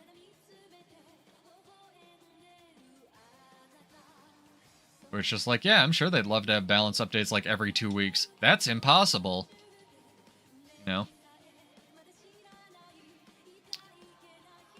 And I understand too, if it's not a class that they're super into, theoretically everyone should be into everything. But if there's what is it, like, what's 18 times 2? There's 36 different classes in this game, if you want to break it down that way. Like, nothing can get the equivalent amount of attention.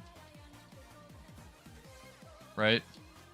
Yeah, it's so weird. I have this conversation with Sulfur, and after the balance patch, he didn't promise, but I want to get him back here to do another balance podcast. We've kind of been holding out till the new weapons, but it was designed as a PvP game, because PvP was like really big in Guild Wars 1, and this is just the Guild Wars 1 engine, but more fluid. Like, with better fluid combat. And that's a decent point, too. Yeah, even MOBA games, some don't have regular balance patches. League is the, I'd say the one exception, at least when I was playing it, where they have very regular. I knew it. I knew it. I saw something.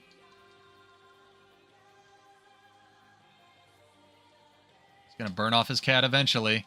I'ma get you. This is happening. Bleeds will take forever. Get him. Get him, Harbinger, bro.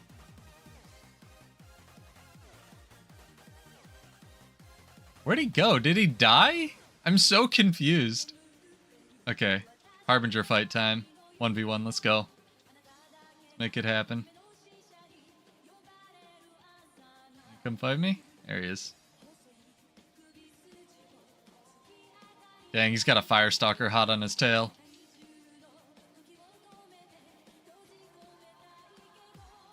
Excuse me? Just going for the camp here? That's a decision, I suppose.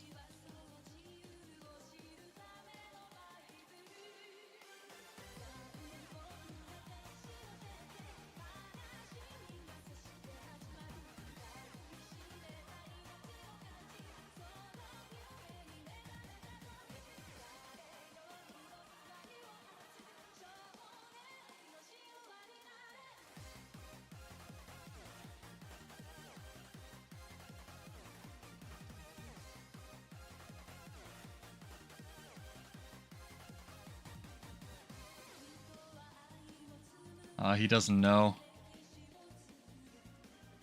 He doesn't know. Best way to learn dueling. I have a bad recommendation for you. Hang on, I gotta make sure this guy dies. It's a necromancer in downstate. Alright, we did it. Yeah, I think the other guy fell to his death. There we go. Kill the Harbinger. Best way to learn dueling and PvP combat in general. So... the way to get started is don't worry about gear, really. Find... PvP is cool because it will give you, you know, an amulet that you can use to unlock. That'll give you some idea of world versus world. Like how that'll play out.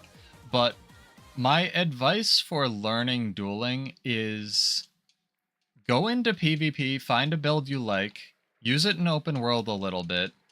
The same build with, like, you know, some cheap gear or something, or the starting exotic gear is fine. Honestly, exotic, that's why exotic Selly is great for new people. And then once you're comfortable with, like, what your buttons do and reacting to stuff, you know, make sure you have a stun break on your bar, at least one. Go into PvP during a season and turn off chat. Because just like any game, there is going to be a lot of flame, and also it's going to be a lot of incorrect flame because people like to blame others instead of putting points into themselves because, you know, words are easy and push-ups are hard. So people, because this game isn't really about getting kills, it's more about rotating in PvP, people play PvP wrong a lot of the time. And if you want to know what I'm talking about, go look up like a stronger start in PvP on Muckluck's video. He does really good guides. He's a great intro streamer. He's made basically all the guides I ever wanted to make in this game. He'd like beat me to it. But if you just go to a point in PvP and sit on it and just keep the point, like, you know, captured and win your fights and like lose some of your fights, you will learn dueling. Because basically you will have, I mean, granted, that doesn't really teach you, like, roaming builds and such, but it sounds like you want more of, like, a 1v1 duelist than something like a power thief that's just going to jump on somebody and nuke them down and then run away or something. If that makes any sense. Basically, be comfortable with your build, find something that works for you, and then just practice and die a lot, right? It's like anything else. I sucked in this game until Mirage came out, because nothing fit my playstyle. And then I found this really cool dancey, dually, Condi thing that everyone hated fighting, you know? And it worked for me.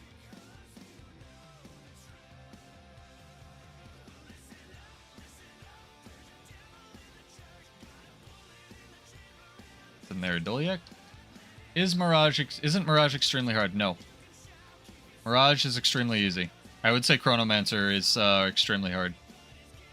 Chronomancer's the time one. Mirage is the can dodge and use ambush skills one. What are you playing? Yes, you sound like a new player. What do you play in like other games? I can try to point you on the right track. I'm sure the chat can have some tips as well if Maddie's not asleep. Maddie's actually a better player than I am, so he can probably give you pointers as well. Oh, now my shoulders start hurting. I did a bunch of shoulder work yesterday, and I was like, you are in PvE, but that's mostly because I play in support in PvE. Dude, I did a bunch of shoulder work in the gym yesterday, and I was like, why don't my shoulders hurt today? And I like just went to stand up and stretch, and like my entire torso just went like, ow. Yeah, what combat style do you like in other games, basically? I can try to give you a class I think you might enjoy.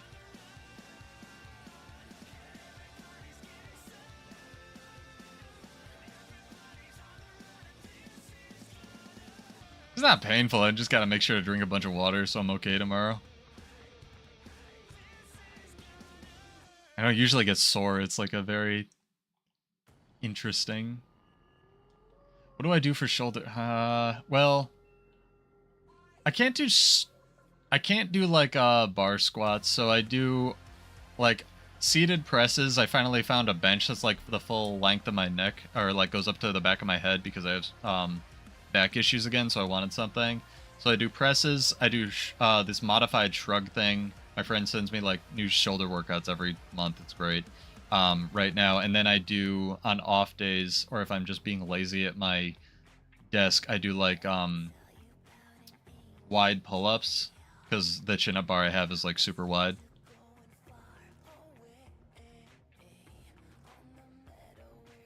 Glass cannon DPS bruisers. Okay. Yeah, nothing special. I'm not super fancy. The only special workout I've ever really done is, I would recommend Guildwars because Guildwars is free to try.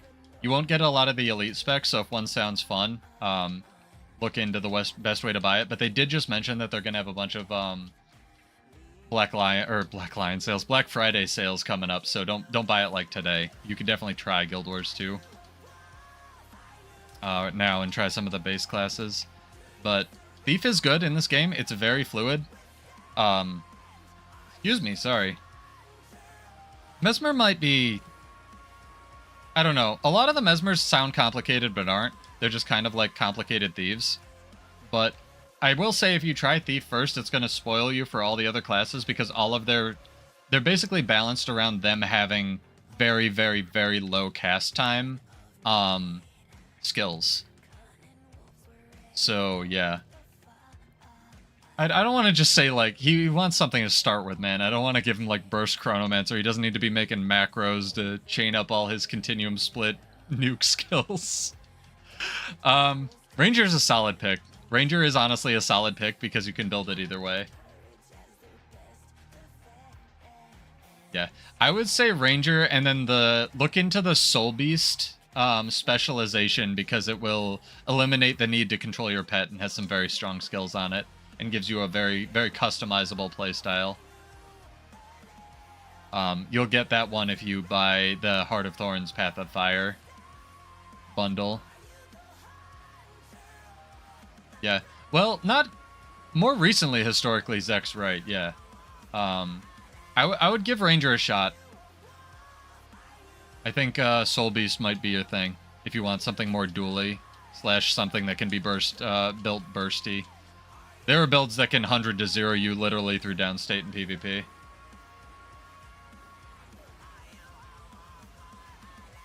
I can switch to Bladesworn and show you my build. I make really weird Bladesworn builds, though, because there's something wrong with me, and also because I find the main way to play it really, really boring. Don't like the Hunter theme. Okay, fair enough.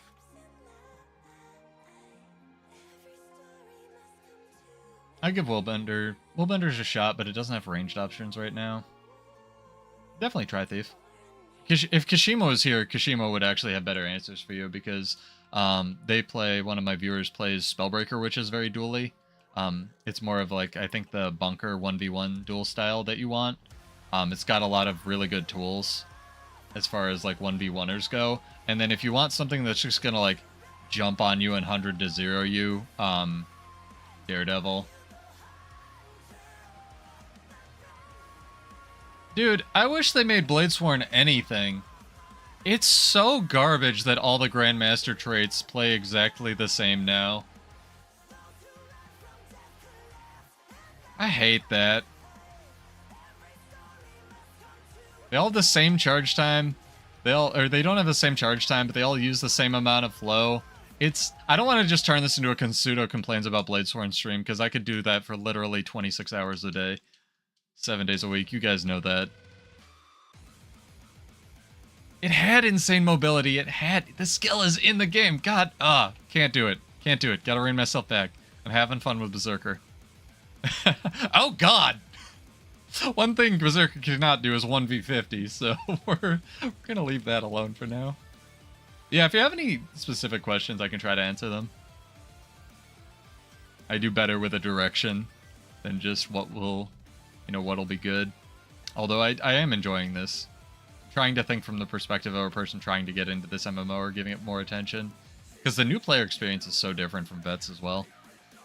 I recently learned that when I was trying to level up an alt account for my friend.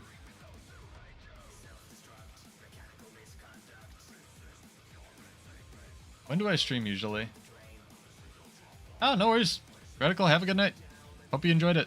If you have any questions in the future, let me know. Oh, it's Edmonton. Yeah, see you, dude.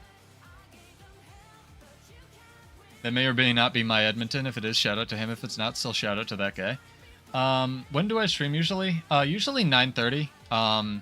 Monday, Tuesday are almost guaranteed. The rest of the days of the week are more iffy, but I'm trying to make it more of a regular thing.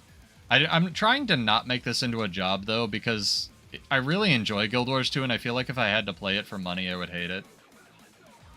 EU. This time, basically. So 2 hours before...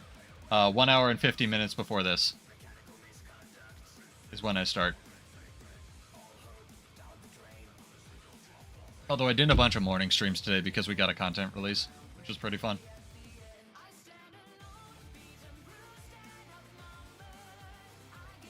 Yeah, no worries. I have a couple, I think a lot of my viewers are in the EU, actually. I get a bunch of people that whenever I end streams or post VODs, they're like, hey, can you make this like an hour later?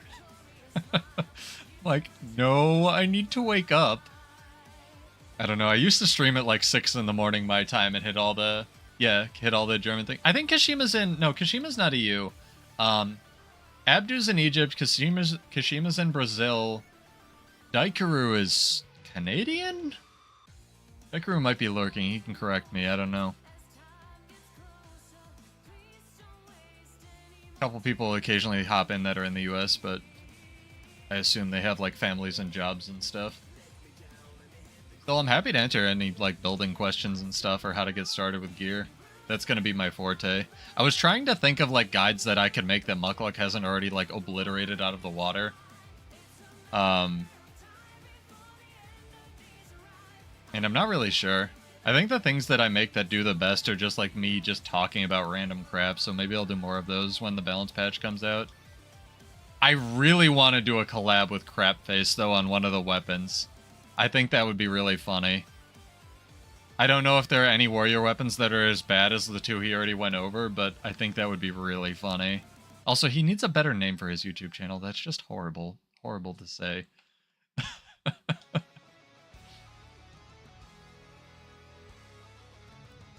I'm glad Warrior may be finally getting some attention, though. Where are the fights? I've just been running around on desert, talking about random crap. Let's go to EBG. I can show off some Mirage, though, if you want. See if it's for you. I play Canadian Mirage. Yeah, everyone's doing PV. Everyone was doing Lab Farm last week. Come on, man. Also, my, tragically, my Mirage build isn't very good right now, the way I try to play it, but it will be in 2.5 weeks, so I'll keep you posted. Pretty excited about this. I'm excited for really weird changes in the balance patch that's coming up that I think no one else is. I'm really excited to see how they implement heightened focus, even if it's in a dumb way. I think it'll be cool. I'm really excited that they're getting rid of the cooldown on the Berserker can apply Fury and Might to itself trait, or AoE Might in World versus World, as well as quickness in PvE. That's something that's needed literally forever.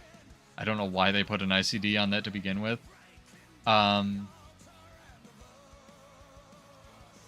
really excited for a lot of the condition Mirage changes. I hope it's not too much. Trying to think if there's anything on other classes. The Vindicator changes on Revenant looked very good for customizing the dodge. Prime subs on this channel. Do I have it disabled? I'm not a Twitch partner. And no, you cannot. But thank you for the offer. If you would like to... I can look into this. Everyone wants to throw me money. I feel really bad taking people's money because I don't know how consistently I can stream. But I'll look into it. If you want to go sub to someone with Prime, go sub to Muckluck. He's a really solid content streamer and for this game, and I think has done more for this game than anyone else, so he deserves your... Yeah, I know. Well, free. Yeah, I know, but... Hang on, I'll look it up. Probably get jumped in World vs. World. I think I have to be a Twitch partner, and I think in order to... Enrolled in Prime Gaming. Okay, that's not helpful.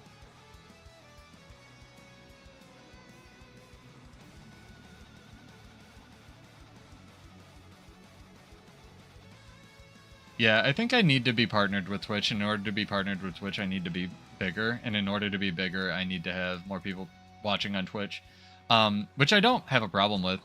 The biggest problem with Twitch I have is a lot of the time my stream will just not show up if I only have like 3 dudes watching. It depends on what browser you use, and all the Chrome-based ones just don't show it. Which is why I stream on both. But thank you for the offer. Use it for someone who needs it. Go find a smaller Twitch streamer and just throw it to them. They'll get more out of it than I will. If and when I start doing this bullshit for money, I will let all of you know. Believe me. And I'll make sure you guys get something worth it out of it. I have some emote ideas. I have some ideas for stuff I'd like to do rather than just people getting nothing out of subscribing. I really like what Linus from Linus Tech Tips does, where instead of using like Twitch bits or anything like that, you actually get, like, they'll mail you a thing. Like, it basically, the way to interact with the show is to, like, buy something from their store, but obviously I'm not a corporation, so I can't do that. But we made some cool merch for our... Oh, cool. We made some cool merch for our guild that I could probably retool for my stream, so... Maybe. I'd really like to do a partnership with Steam Deck. That was such a good idea. If I could get some Steam Decks to give away to run this game, that would be sick, especially since I already play Guild Wars on a controller. Like, that would be amazing, man. It'd be perfect tie-in. Or if I could give one away a month or something, that'd be astonishingly cool. I would love that.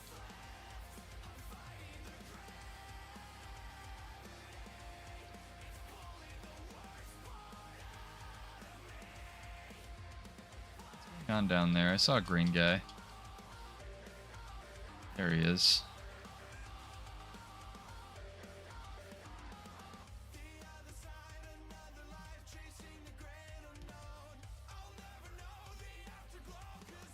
Got friends coming? Is he? He's down here. Bear stance active. Condition cleanse will run out in a second.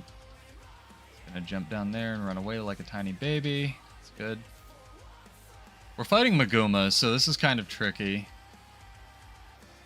Because they take this stuff super seriously. Yeah, they're super serial about their World versus World.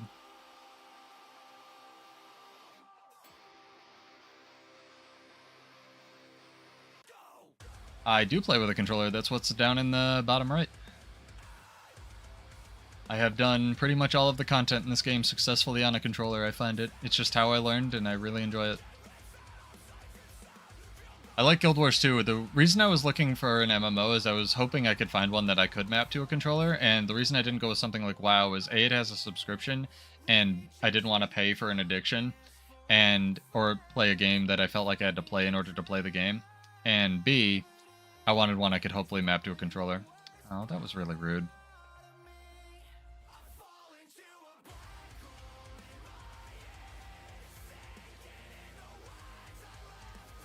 If you want to solo fight me, I'll solo fight you. I'm not going to fight you with all your friends around.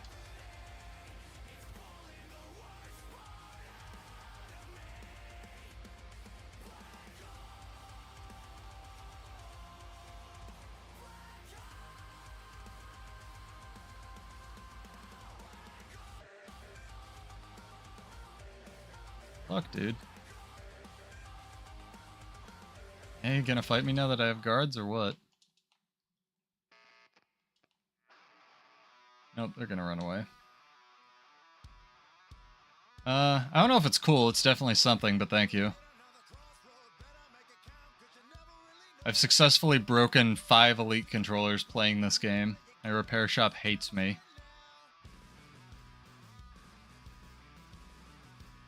I don't know, maybe I had big hands or something.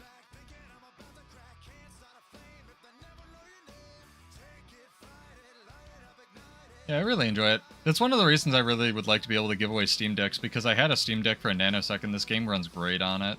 You just need enough memory because this game is huge. We were talking about it last night. It's like a minimum 100 gig install. So, you know, beefy SD card needed. But yeah, Mirage plays a lot more like, I don't know, Complicated Thief, basically. Where it's got a lot of the same tools, but your same tools are going to be on longer cooldown, so you gotta make them count.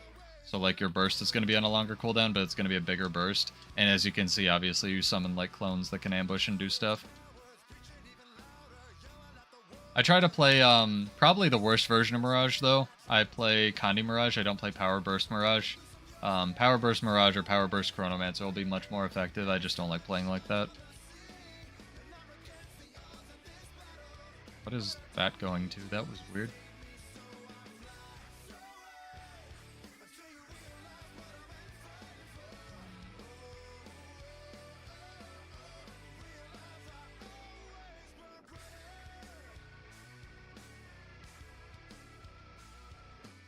It's really interesting that it only... Okay, that's something I gotta mention to Guy when I see him next time. Is he mentioned that leap finishers have... They trigger the leap effect on both landing and triggering the leap, but when I just used my leap finisher, like the teleport there, it actually only triggered when I left the ground. So it only gave me the Chaos Aura when I teleported from the Chaos Field, which is interesting, which means that blinks that are leap finishers don't have that property and have to be used inside the field.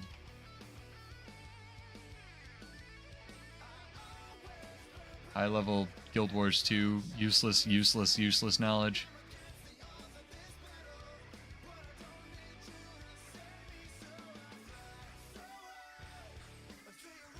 Problem with coming to EBG is it's just going to be Maguma. And Maguma's just going to be buttholes about this.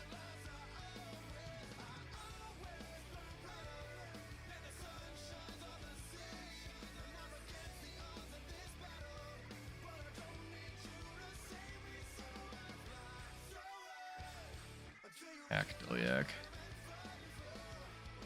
Got you, Pack Dolyak.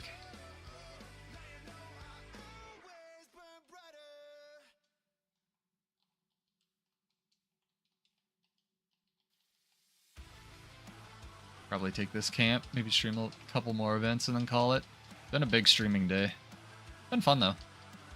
Enjoy hanging out and talking about stuff. I gotta go theorycraft some Relic of the Demon Queen stuff. Thing looks broke.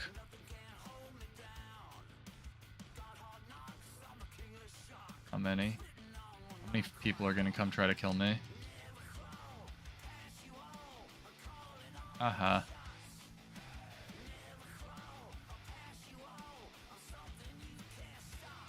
Oh, we got one. So many people. Oh, man. Maguma takes this crap so seriously, man. Oh, this is... He's in my guild! I need to see who it is.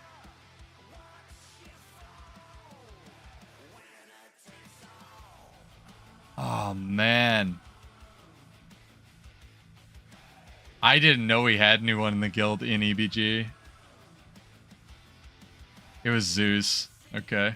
Not the Zeus from Team USA. Interesting.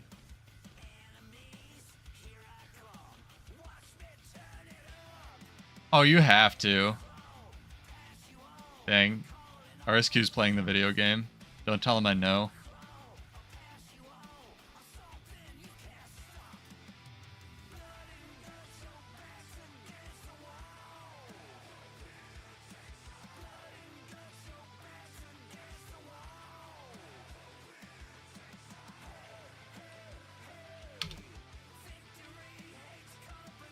Dude, someone doxed me pretty hard from the that photo of me like taking a picture of the sign, the Devil May Cry sign I put on my barn. I have a friend who just like, I don't know, enjoys not doxing other people, but just like doxing us. And apparently like one of the pictures I took in the daytime has me like taking the picture reflected in the door. And I was like, bro, how did you see this? And he's like, zoom and enhance. I was like, fuck off. Oh, it was pretty funny. Let's go see what's popping off in PB. But yeah, Mirage is okay right now. It's not super strong. But it's pretty fun. It's pretty playable. Let's go back to Bladesworn Lady.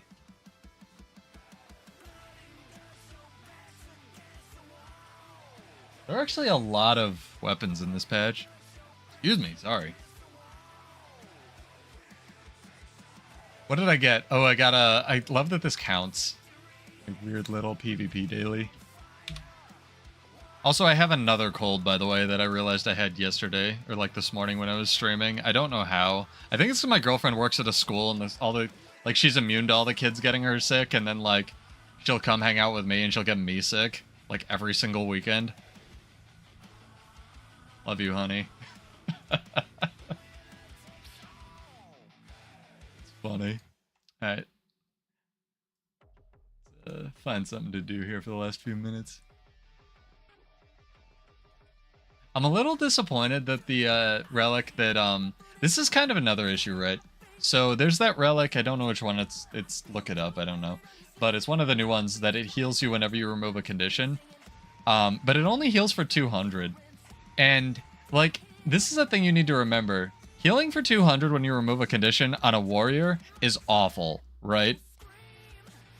Healing for 200 health when you remove a condition on an Ellie is godlike.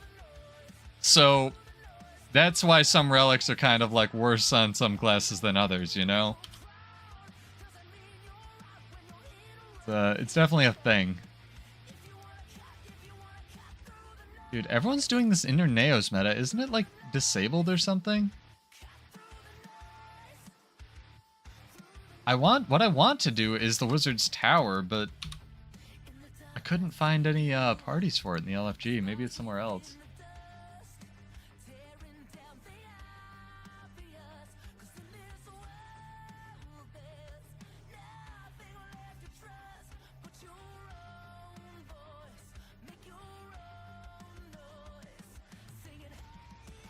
Okay, so if we go up here, it's like up and to the right. I'm hoping there's two different mirrors for two different convergences. Because this is the one I went to before. I don't know if this other mirror is just like for story or what. Strike missions. Okay, makes more sense.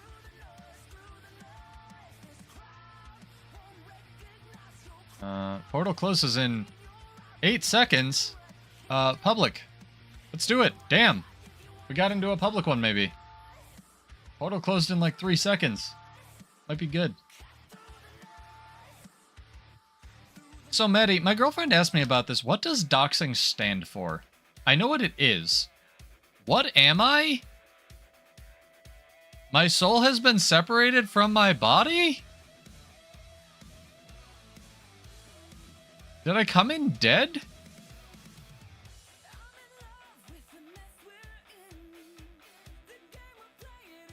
Huh. Soja, save me.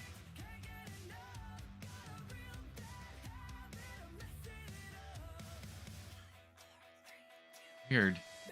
Yeah, I don't know what doxing actually stands for. I feel like it's DDoSing, but like it's not, right? So I don't know. Oh, I need to have the inner Neos mastery or something? That's weird. There are not enough people in this public instance. This is interesting. This is kind of cool. I'm glad I came in here. I don't think we're going to be able to do this. Or weekly crystal cavern. Secrets of the obscure. Skywatch, Amnesis, Inner Neos. Public convergence. Weird. Will you get the legendary armor when it comes out? Do you think it'll be noticeable, the difference between exotic and legendary gear? So in this game, the stat difference is 10%, and it goes... so your exotic gear is the best you can get without getting ascended gear, and then you can craft ascended gear, and you can actually stat change ascended gear as well. Up, I'm back. But you have to go to the Mystic Forge and use a recipe to stat change ascended gear. But legendary gear just gives you convenience and it looks cool in this game. It isn't actually more powerful than ascended gear. So what legendary gear gives you right now, like if I'm out of combat, I could go over here and change, like, I can like swap my build, which has completely different, you know, gear on it, to a power build if I wanted, with power stats, and I wouldn't need an additional gear set, right? But it's basically just convenience. I already have legendary armor from lots of playing. I got the raid legendary armor when it came out. I have some pieces from World vs. World. I have one piece from PvP. And because of the legendary armory, you actually only need one weight set of every type of legendary armor. Like, you need a light set, a medium set, and a heavy set. And then you're good as far as armor. There are weapons which are harder to make and more expensive, and you will need more of to get total completion. The big convenience one, I would say, is honestly, if you have not made any legendary things in this game and are even considering that, to start, I would make one legendary sigil. No, they have legendary runes, armor, sigils, relics are coming, and no aqua breather yet. That's going to be the only one because it's, I don't know, underwater combat isn't real. But the trinkets are hardest to get because they each take an individual collection. Although they've made them considerably easier. You can get like 2 of the accessories from World vs. World or something, or 2 of the rings. Amulet from the Return to achievements, which are a great place to start if you're getting into the game. You just search Return to, and then it gives you a buttload of achievements to do. And it basically walks you through the whole story and will catch you up and give you a bunch of money. It gives you like mystic coins and stuff. This actually seems to be scaling pretty well. We might be able to do this with like the fewer people in the squad. But if you're considering anything, I would make one legendary sigil first, and then start looking at like pieces of armor for a class you're really enjoying. The reason being, you are going to get more... It doesn't look cool, so it's kind of a pain in the butt, but you will get more use out of that one legendary sigil than you will out of almost every other piece of legendary gear that you make, because just finishing builds for PvE, sometimes sigils need to be crafted. You may not have the crafting discipline leveled up for that sigil. Sometimes they're like 12 gold or 20 gold or 10 gold from the trading post. It's such a value add to add to any build. For World vs. World, you'll be able to select cleansing sigils or some kind of stacking sigils if you're going to run around in a Zerg. It's such a value add, and I say that after playing this game for 10 years. If I had to start over, I would make one legendary sigil and then go for everything else. I hope that wasn't too much information or too confusing. And that's just me, obviously. You do you. I have plenty of people who join the guild and they're like, I like Bifrost, so I'm making that. Yeah. And the great thing is you don't have to, I don't think. There's only a couple trinkets that don't have duplicates. That actually might be one of them. This is another really obviously good thing too, although I think everyone's doing this, is you make the legendary if you have SotO from the Wizard's Vault.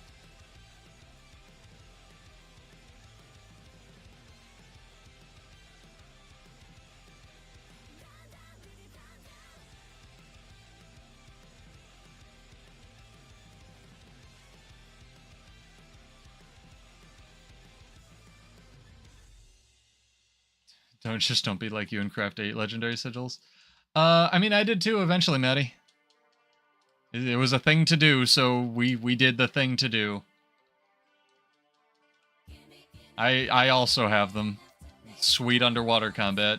I mean, I dunk on underwater combat, and so does arenanet, but honestly, it's also really good in this game. They just don't have any maps that support it, and people hate it for no reason.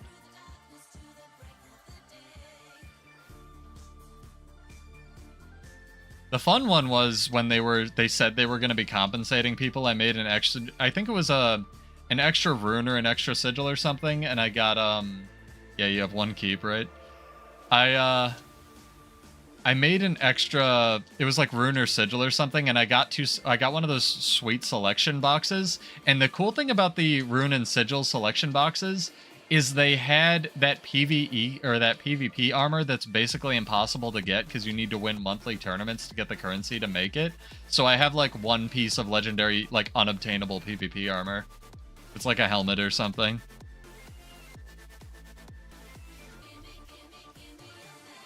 I don't know if I've told this story enough, but I have a friend named Slade who basically quit the game because his thing was just making legendaries, and he was trying to outfit like all of his characters with legendary gear before the armory came out. And when the armory came out, he basically quit the game, even though they compensate him. He's the player with the most legendaries in the game. Period. No one will ever surpass him because he had something like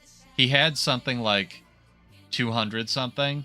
And then they doubled all of that because all of those were in overflow for the legendary armory, right? So even with selling all the eternities that he could actually throw into the forge and sell, he still ended up with like 300 and change legendaries or something ridiculous.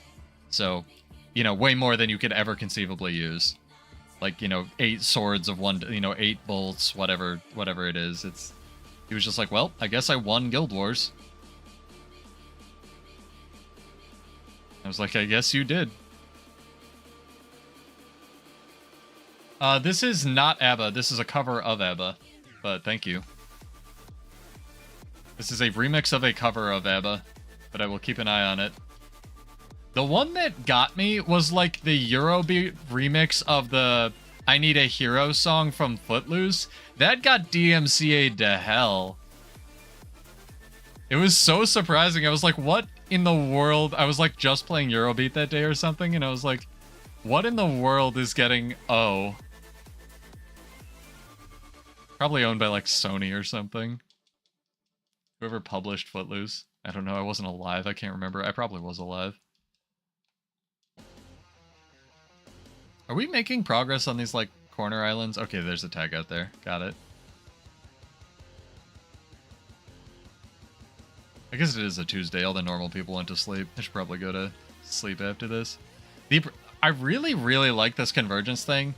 I think it's going to get really old, though, because there's one map, it's gray, and it lasts a really long time. Granted, it is really, really cool. Yeah, have a good night, Maddie. Thank you for joining. Hope you've enjoyed the story and the chatting. If you have any cool build ideas, hit me up. Probably head off after this nonsense.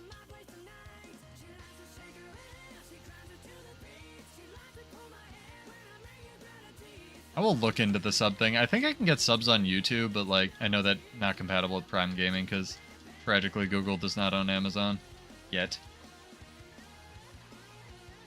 Not yet. I'm waiting for yeah, fair. The world's waiting for the New Balance patch. In real life too.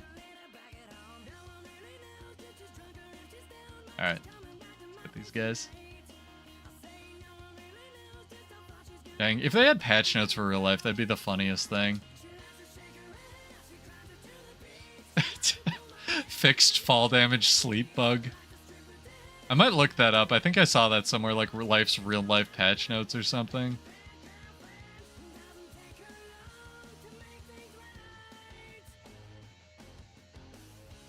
I remember that being a thing I read at one point. Yeah, it seems like these definitely favor having more people, even though you could like 10-man this. Because the health on these things definitely scales.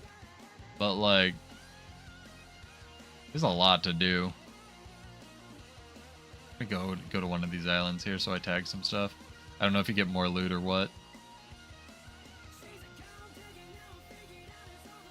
I should be supporting as a support character though, not just sitting healing Zoja.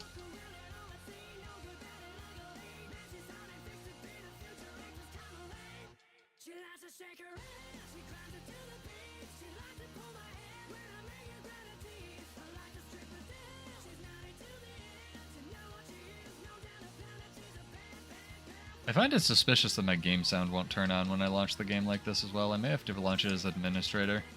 But I also don't think that... I don't know, man. People seem to like watching streams with game sound, but I just feel like it would be so much having, like, playing your own game and then having, like, Gunsaber go off in your ear. But I literally never play with game sound, so I don't know how people feel about it.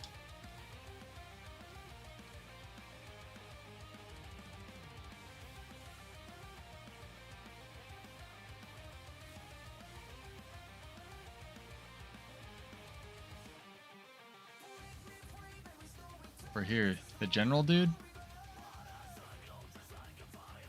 The Captain Nutsack over here? Let's get him. Yep, the final boss. Good stuff.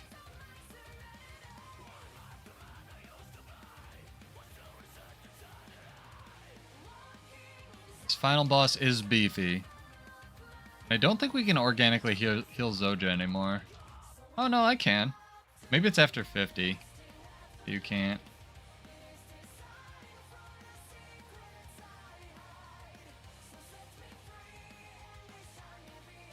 Bladesworn is such a fun concept. It's just executed in like the worst possible way. I love it so much. I try to give them such constructive criticism and how they could fix it too, and it just seems to be all ignored. Maybe it's just not the time. Not Bladesworn's time yet. Oop, we gotta get orbs. I can't only complain about Warrior, I can multitask.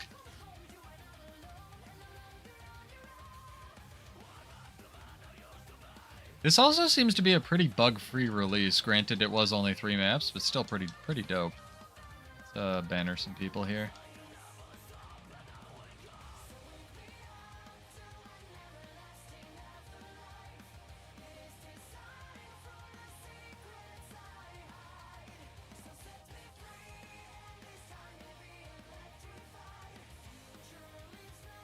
Did I make the website in the description? If it's Tyria Tribune, then yes, I made that website. If it's Vanguards of Ascension, I also made that website. I make websites. Yeah, I made that. It used to be like just a rolling thing for Gemstore updates until that shaman updated his, and then I realized I was just like basically copying it. So I was like, well, this doesn't serve any purpose. But it's got a bunch of resources for like, if you go to the resource page, that's still very good. Like, all of those third-party add-ons are still very active.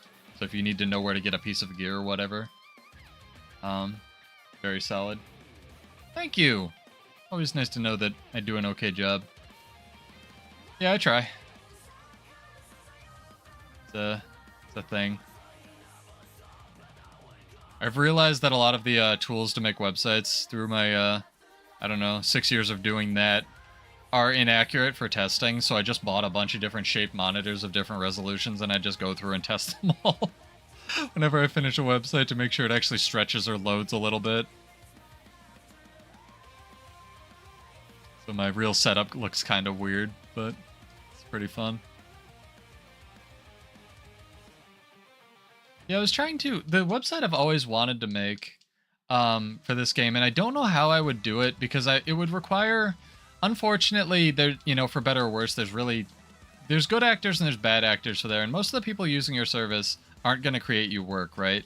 But the problem with creating something like a public online forum is it creates so many automatic bad actors, and what I really wanted for the longest time for this game is, you know, we've always had a website for our guild. It's the other one, it's Vanguards of Ascension, and that's really served us and helped us get, like, really quality people because it adds an extra, like, barrier of entry. Like, people have to go to the website to, like, join the guild.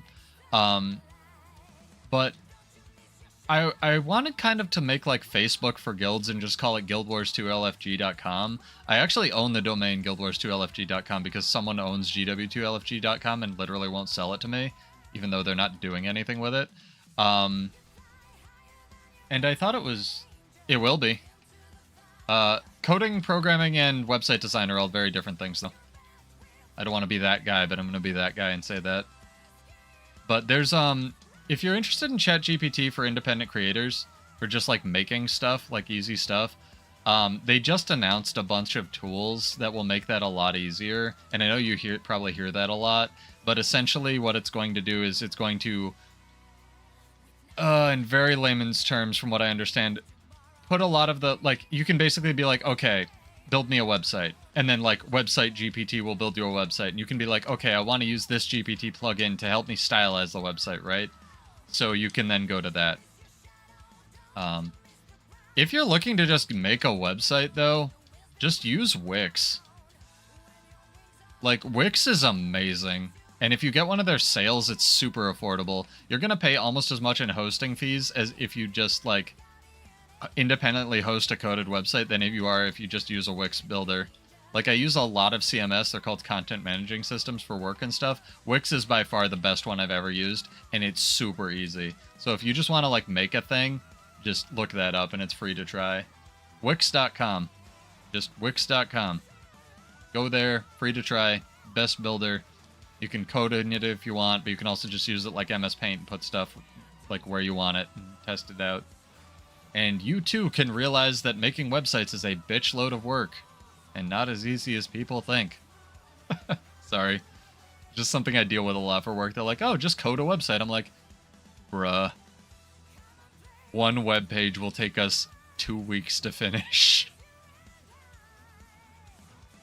Not that long for a lot of things, but still, you get the idea. People think stuff's like, you know, just do this. It's like, yeah, words are easy, work's hard.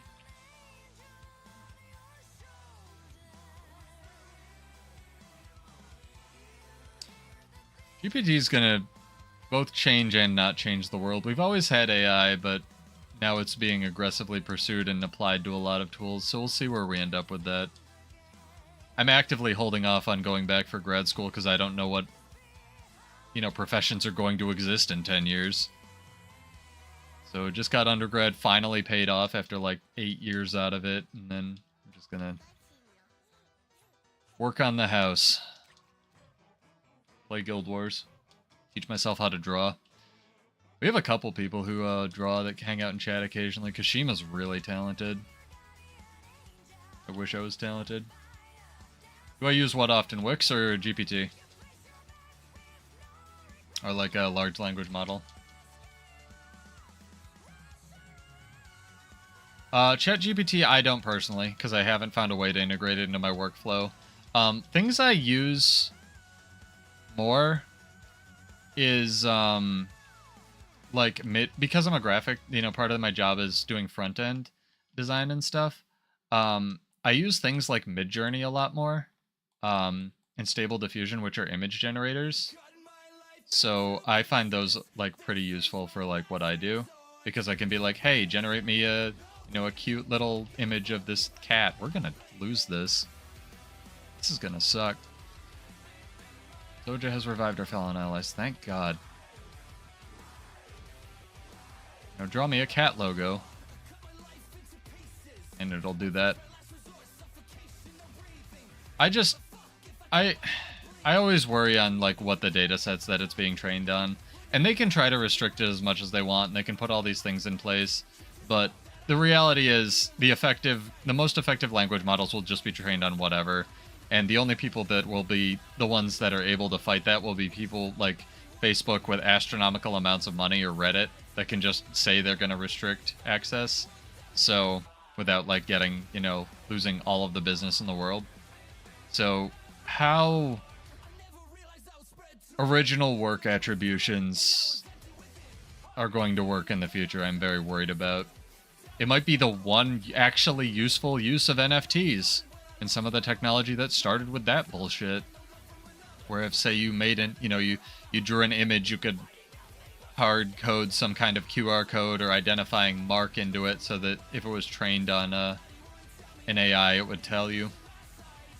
But even that's being circumvented right now. So now we're just having this best, you know, escalation of arms race of technologies of, you know, can people build a thing to detect it versus can people build the thing to get around the thing detecting it? It's just technology. How tech always is. Thank you for giving me cool things to talk about, because usually it's just me sitting here complaining about Bladesworn or talking about random build crap. It's good for me to have a direction which to aim my energy. I'm probably going to head off after this little event, so thank you for joining, Yaz, and anyone else who's lurking. I know we got some other people, but do you have any more questions before I go? I'd like to answer them. Or like try to give you some help if I could.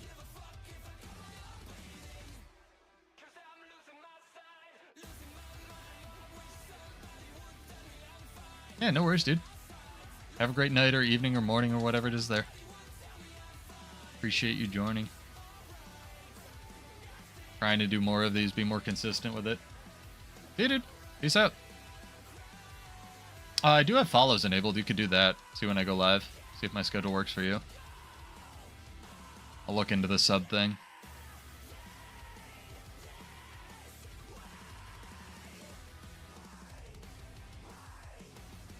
This one's such a calamity, dude. There we go. There we go. Almost got him. Giant sorrow dragon, dude. Cool effects on this fight, though. I just wish the Realm of Dreams was a little more dreamy. It's very gray. Wow, that camera zoom in.